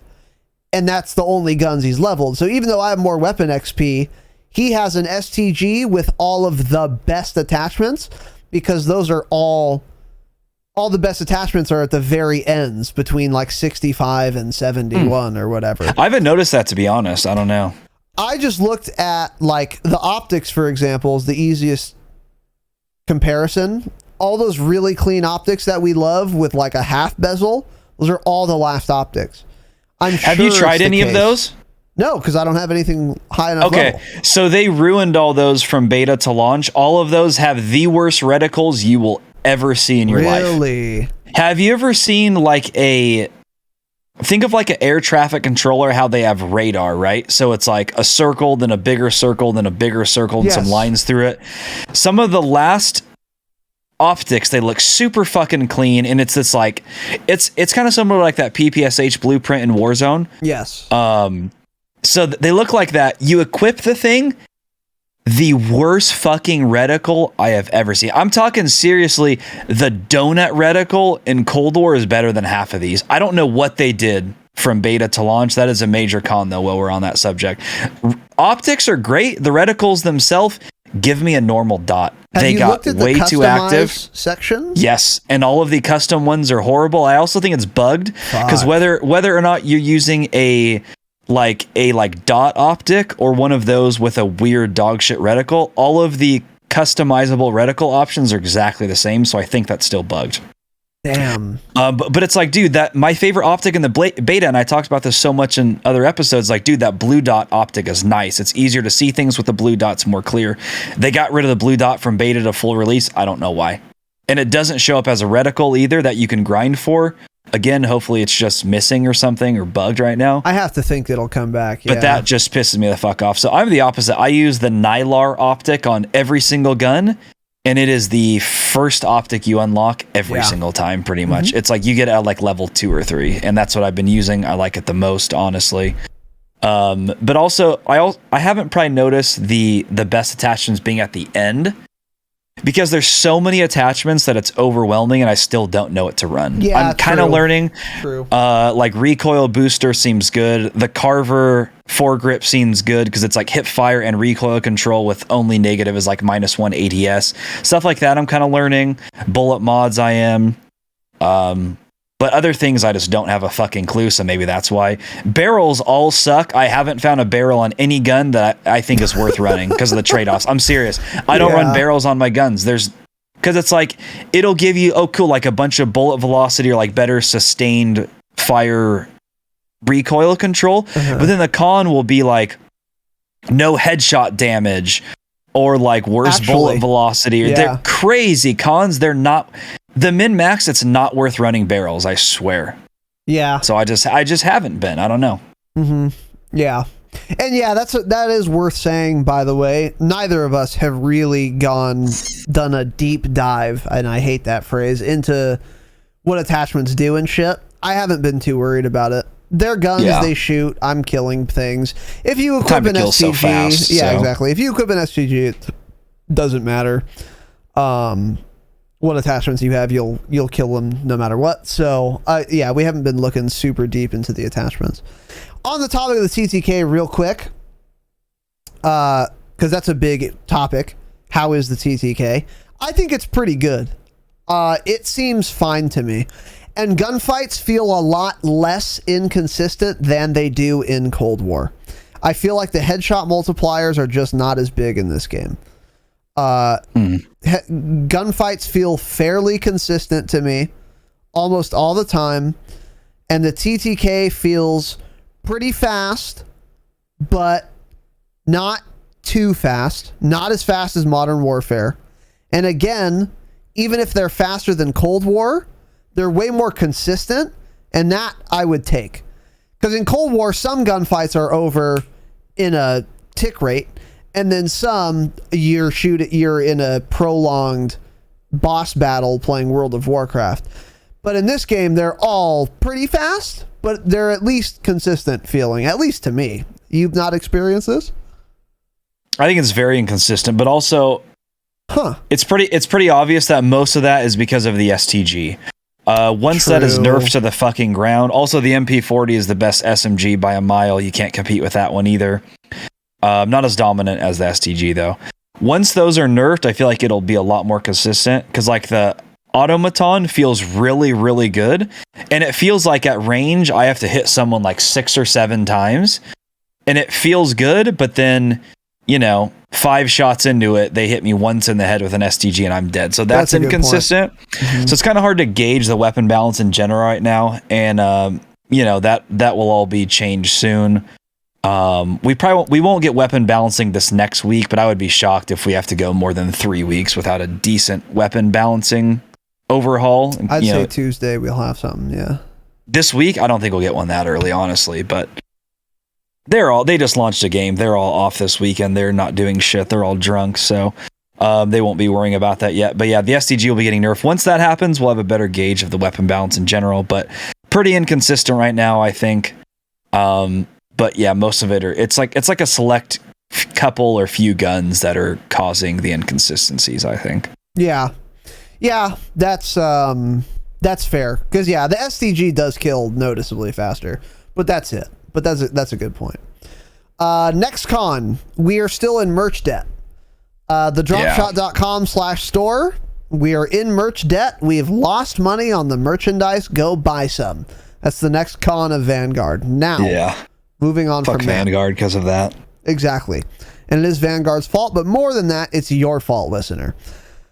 The dropshot.com. And then second to last con here, Bloom. So this is something True Game Data discovered because there are like attachments for weapons that say things. One of the things an attachment could say is +1 accuracy and +1 recoil control. So I saw this on launch day and I was like, hey, what the fuck is the difference here? I don't understand. So True Game Data did a video looking into this and he discovered Bloom.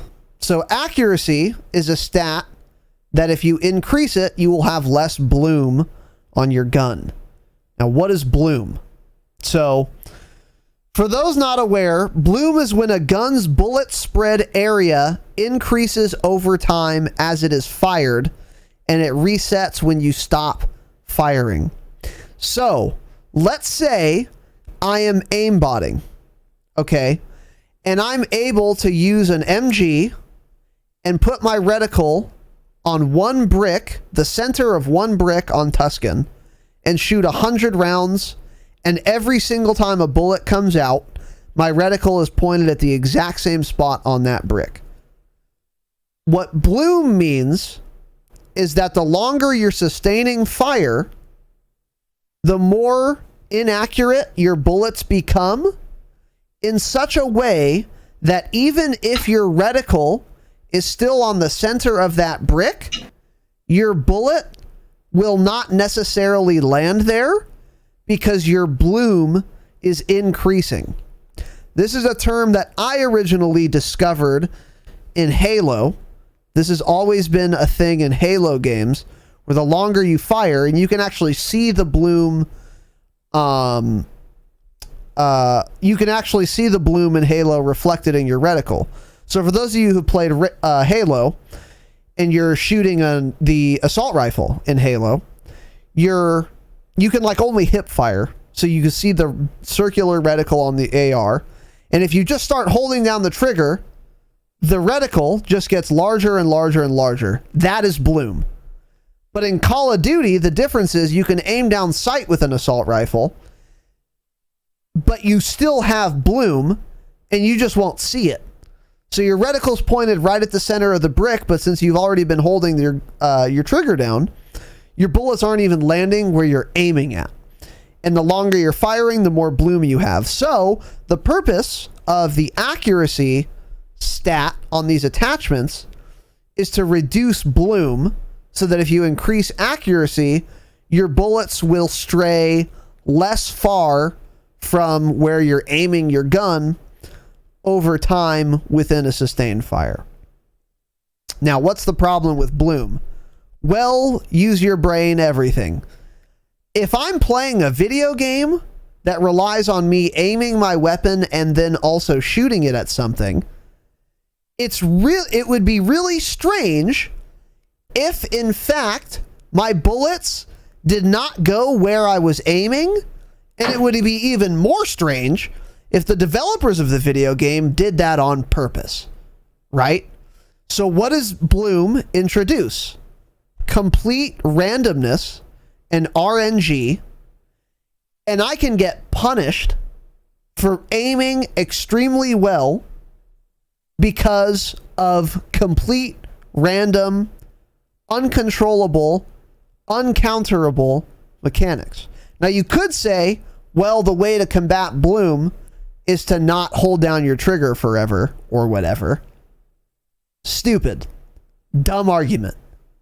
If I'm aiming somewhere and I fire my gun and a bullet comes out, that's where the bullet should go. That is how it works in real life, by the way. Not that it's easy to control recoil in real life, but if you have your optic fucking, what's it, Tanner, you shoot guns, you're trash. What is it, sighted, scoped, zeroed? Zeroed, yeah. If you have your optics zeroed correctly and you're pointing somewhere and you pull your trigger, your bullet will go where you're aiming. That's how it works. So for the video game to not reflect that, it's unrealistic, but I don't care about realism. It is also anti-fun. And if I'm aiming at your head, I should be rewarded with a headshot. And if I don't get that because of Bloom, that's really fucking dumb. And what else this can do is it can also reward you for missing. So let's say I'm off. Yes. I'm aiming to your left by 10 pixels, but I have a lot of Bloom right now. I can get a bullet to go not miss you, because I'm aiming not at you, so I should be missing every bullet, right? But if I have a lot of Bloom, I could be missing you with my reticle, but then a bullet just flies into your face, and then I get a headshot kill, even though I'm literally missing my shots. This is really, really dumb, really bad for the game, and is the worst thing about this game so far, far and away.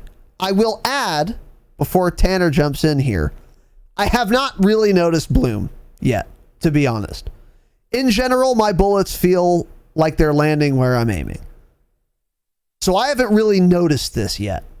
That doesn't mean the mechanic is okay, though. What are your thoughts on this, Tanner? Yeah, so you're kind of making it sound like like Bloom is only a thing when you're constantly firing and holding down the trigger. Like Fortnite has Bloom too, for example, but Bloom also affects single shots. So if your reticle's aimed anywhere and you fire single shots one at a time, it's never hitting where the reticle is, ever. Really? Yes. And so that's the biggest issue with it, is that it doesn't matter if you're holding down the trigger or firing single shots, it's not hitting where you're trying to hit. So Exclusive Ace also put out even better video, in my opinion, because he showed the plots of all of the categories. Let me link that for you right now, so you can put that in here. Let me put that in there. Here. Okay. So he shows, like, for the SMGs, ARs, what it is exactly. And so if you're firing single shots, if a guy's 10 meters away, Bloom isn't really going to matter. If you're aimed at his head, no matter what, it's probably going to hit his head. But when someone's 100 meters away and you have an AR aimed at his head and you click the button to fire, it's not going to hit where you're aiming almost ever. And it varies on guns a lot in this game. So some guns have very little Bloom, like Raz has pulled up right here. The little Automoton here, we're going to call it the Automoton. Shout out to the that Automoton. gun, I'm loving it right now. I think it's way more fun than the STG. It has almost zero Bloom at all. It has the least of all the ARs. And a gun like the AS44 is a fucking disaster. So if some guns feel really bad and inconsistent and not accurate to you at all, that's probably why. Is because the bullets are hitting in such a wide area where you're not aiming. There's nothing good about Bloom ever. Good players don't like it and shouldn't like it because if they're on target, their bullets aren't necessarily going to hit on target. They may miss a headshot even though the reticle's on that target because of the bloom mechanic. Same thing for bad players. They shouldn't be rewarded for missing shots if they're to the right of someone's head, but because of bloom, they fire and their reticle's not even on the head, but it hits that person in the head because of bloom. That's not fair. They shouldn't be rewarded just because they're dog shit at the game. That's not how it should work. So bloom is good for no one. It shouldn't be in the video game. It shouldn't be in FPS titles at all. It was very noticeable in Battlefield. A streamer we watch, Enders, complains about this all the time. It's like the biggest... It's the biggest fault of Battlefield games. At least Battlefield 5, I don't know if the other ones had it. He always complains about it. Because your bullets don't go where they should be going. And in a first-person shooter, that's one of the main things.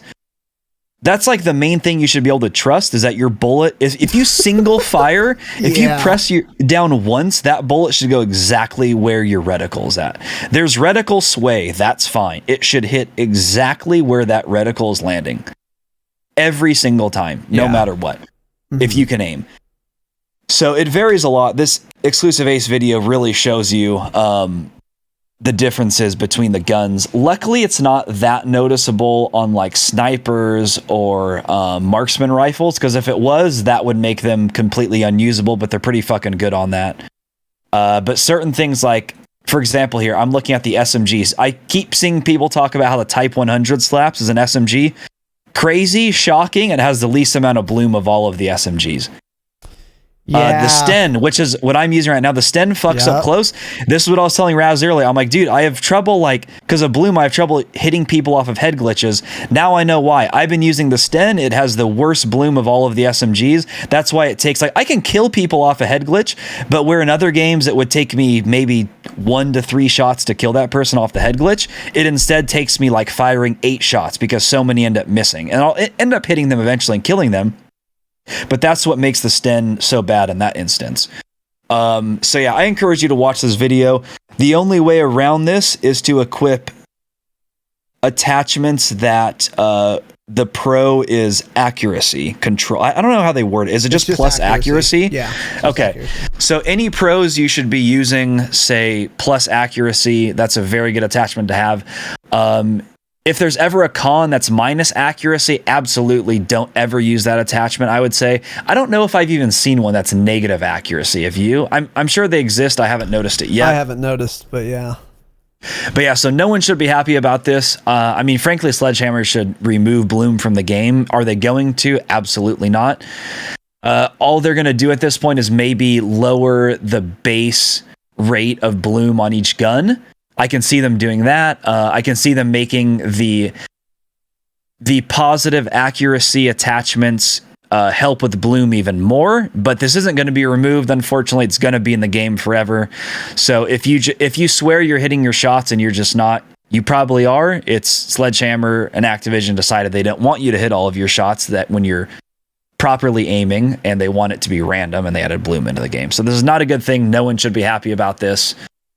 This is a very bad mechanic in first-person shooters. Yeah, I genuinely just do not see the benefit at all. And me neither. Yeah. It's just crazy. And even if you are like a bad player, you should also not want this, because bad players are sometimes aiming at their target, and then you get fucked too, because your reticle's on the guy, and then your bullets don't register.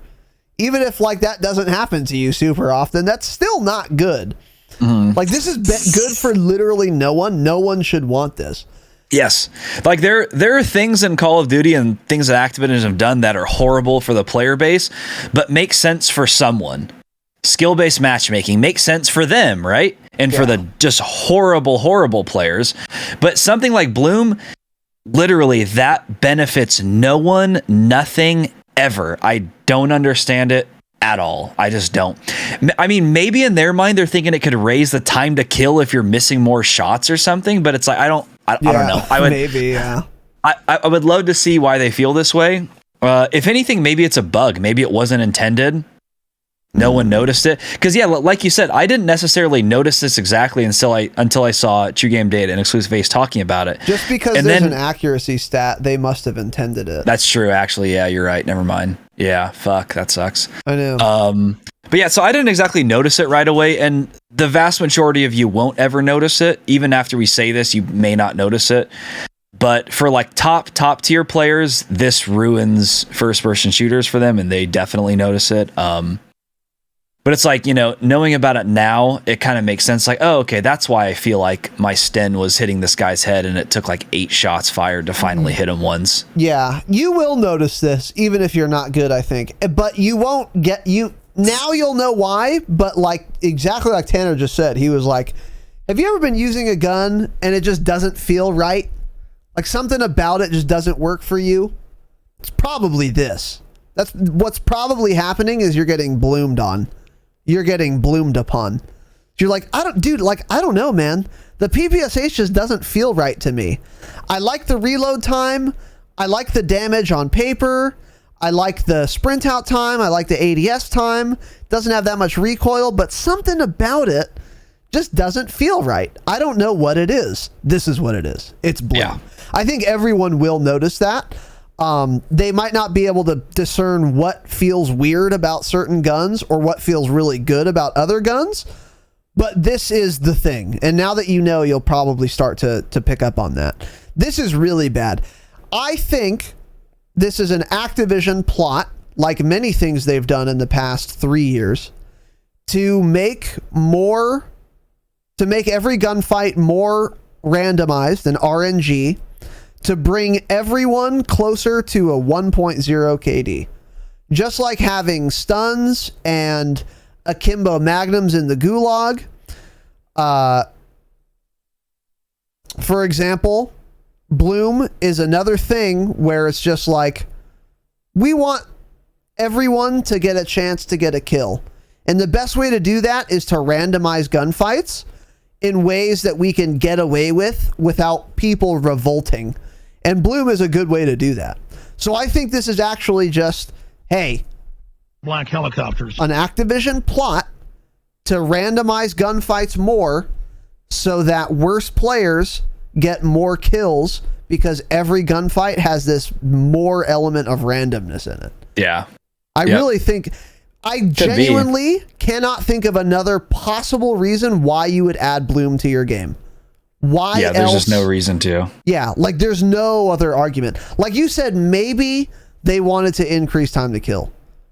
Like that's like horrible way of doing it, but yeah, maybe. Exactly. Yeah, let's like maybe that's the case, but I think making more gunfights more inconsistent to allow real shit cans to be getting kills sometimes and winning gunfights they frankly shouldn't win. I think that explanation makes a lot more sense. So if anyone listening, by the way, has any argument for why bloom should be in the game or a pro of bloom, please let us know. I'm not trying to be a dick. I cannot think of a pro. I cannot think of a good reason I don't know. to have bloom. And by the way, this exclusive Ace video that we're referring to, friend of the pod, we will have that video linked in the show notes. Yeah. So you can take a look for yourself. He does a good job explaining, and he shows plots of a lot of different weapons and what their blooms are by default. So, there you go. So, anyway, other than that, Tanner, overall impressions of Call of Duty Vanguard. Ooh. Initial impressions, easily... I mean, I've been saying like the best Call of Duty multiplayer launch in the last few years. It's been the best launch since, I don't even know. I mean, longer than that. World War II, I didn't play at launch. I heard that game was horrible at launch, but they fixed it later. BO4 sucked at launch, still sucked later. Modern Warfare was a horrible launch. Cold War was a horrible launch and completion of a 1 year game cycle in general. Yeah, it was a horrible game, yeah. Based on everything I've read too, and like what I've seen people saying on Twitter and in the Discord and stuff, I really think this is the best. This is the most well-received COD multiplayer we've had in recent memory, dude. I mean, it is solid. I keep seeing people say it's unfinished and shit. I'm not sure entirely what that's about. No one ever elaborates anything. They say this game sucks. It's unfinished. Blah blah. They don't list reasons. So I don't know what people are thinking. Doesn't have a lot of challenges and stuff. Maybe that, but I don't know. I don't fucking care about challenges anymore, because I know who had a bunch of challenges was Cold War, and then the game was just awful. So I don't know. It almost just doesn't matter if I don't have fun playing. I've had a ton of fun playing this game. Didn't even want to do the pod tonight. Actually, I just wanted to keep playing Vanguard. So it's been a lot of fun. I've been having a blast with it for sure. And yeah, best launch in a while. If you guys haven't bought it, or you guys were kind of on the edge about buying it or not, absolutely, I would say it's worth a purchase. It's only going to get better, probably. We're going to get some balancing here. Definitely. No major bugs, like you said. Season 1 will be here in less than a month. We'll get even more content, more maps. We'll have shipment in like 11 days or something from right now. So really, really good launch. Very surprised. And I think we took our beta impressions pretty well, because like we had tried to be a little more harsh on the beta this year, because we're like, you know what, if something is really bad, it's realistically not going to change, but little things may change. And I think everything we talked about and everything we guessed about in the beta was probably, I mean, more positive changes than we thought would happen. Even like the ammo mods and shit, And they the added sun, a bunch of by the cons way. to those. The sun is fine now. They did nerf the sun. The sun is nerfed. Yeah, they basically got rid of the suppression effect entirely. I mean, they did an amazing job from beta to full release. Huge changes. Yeah, I'm very pleased with this game's multiplayer launch. Yep, I'm with you 100%. This is the first time since the pod existed where Tanner and I can agree on the caliber of a game. Unironically, the first time Tanner and I both agree Vanguard is way better than MW and Cold War, easily, and it's not even close. This game is fucking fun, man. There's a lot of content, day one of launch, buttery smooth launch, performance is great, only one bug. As Tanner said, which is a really good point, a big reason this game is so fun is because it's the last COD. It's the most recent COD. It's the first COD in like 5 years where the biggest factor in your success is going to be winning gunfights. That's probably the biggest reason this game is so much more fun than every other game. The visibility is way better because of the diamonds. A lot of the maps are quite good. There are a lot of maps, and they are very good.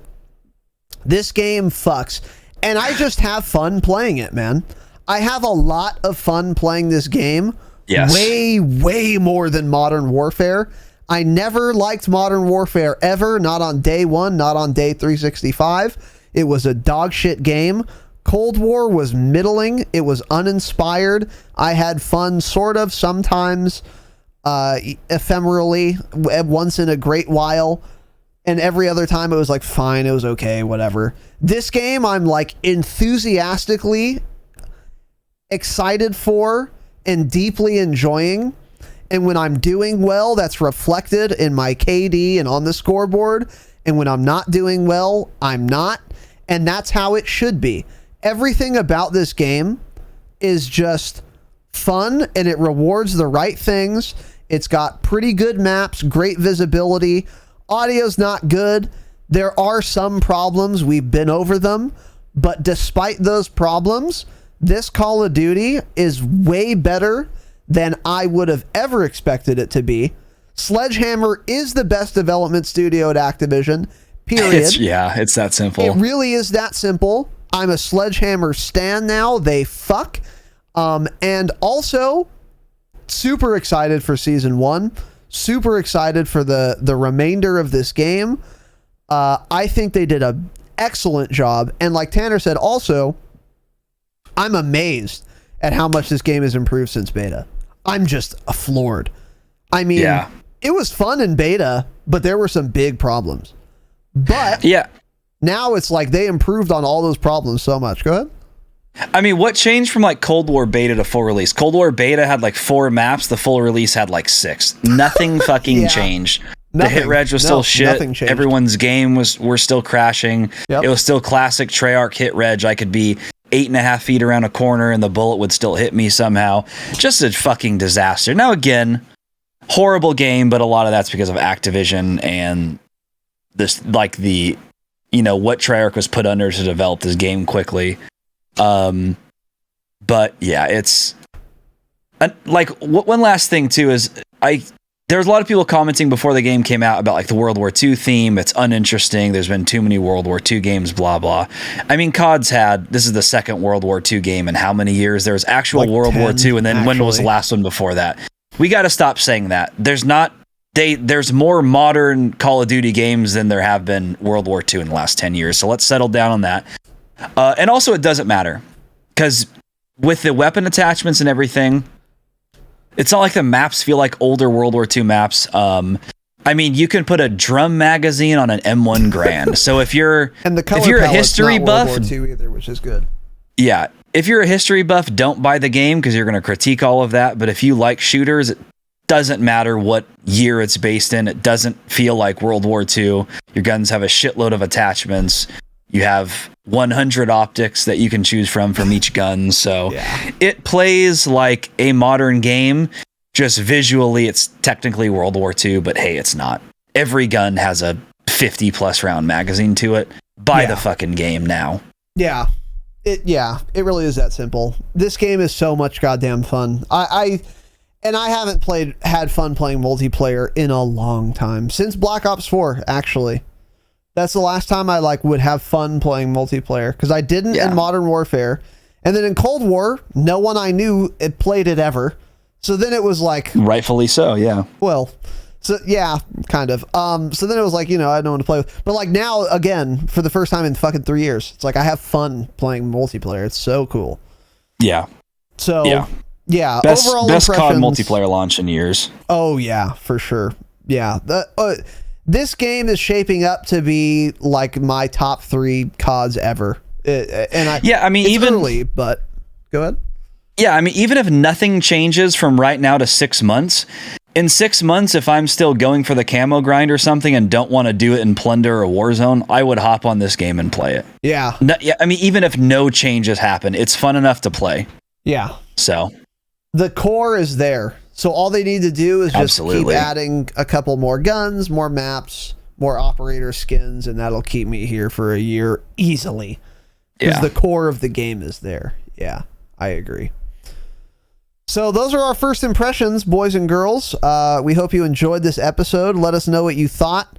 Once again, we will link Exclusive Ace's video about Bloom in the show notes, in the description of the YouTube video if you're watching on YouTube. A couple of reminders. If you want to waste some money on this program, patreon.com/thedropshot is the best way to support the show. We've got a lot of absolutely fucking fire bonus episodes this month. It is release month. Dude, we've got some fucking Vanguard multiplayer hot, spicy tips and tricks to dish out, and we will be putting them behind a paywall. So join the Patreon if you want those. Patreon.com/thedropshot. We do 5 bonus episodes a month. We will be doing even more than that pretty soon, but we'll keep you guys posted on that. It's the best way for you guys to support the show because that's where we offer all of this bonus content, more than just bonus episodes. See the website. And it's the best for us too because we get the most of your dollar. So if you like the show, if you want to support, that's the best way to do it. Also, reminder, I am and Tanner is in merch debt. We've bought more merch than we have sold. We are in the hole on merch. Cringe. Thedropshot.com. Go to the goddamn store, buy something. I don't care if you burn it. You can take a video of you smashing 8 coffee mugs. Don't care. I'm already smashing them before I send them, yeah. That's, of course, true, especially if you use your discount code. Just buy the goddamn merch. Get us out of merch debt, please. We desperately need it because we'd like to give you more merch, but not if we're in merch debt. So figure it out. We've got shirts, whiskey glasses, and coffee mugs, all of the highest caliber of items. And you can find links to the shop again and Patreon, everything at thedropshot.com. We also live stream from there. You know the fucking vibes. And that is that. So we will be back on Tuesday with a gameplay stream. We'll have some Patreon episodes next week. ready for you guys, and it's going to be a really, really fucking exciting and fun month, especially with season 1 just around the corner. So with that said, boys and girls, we hope you enjoyed. That is it. Thank you all for watching. Thank you for listening. Have an excellent evening, of course. And as always, remember, we're in merch debt and it's your fault. Stay humble. Stay humble.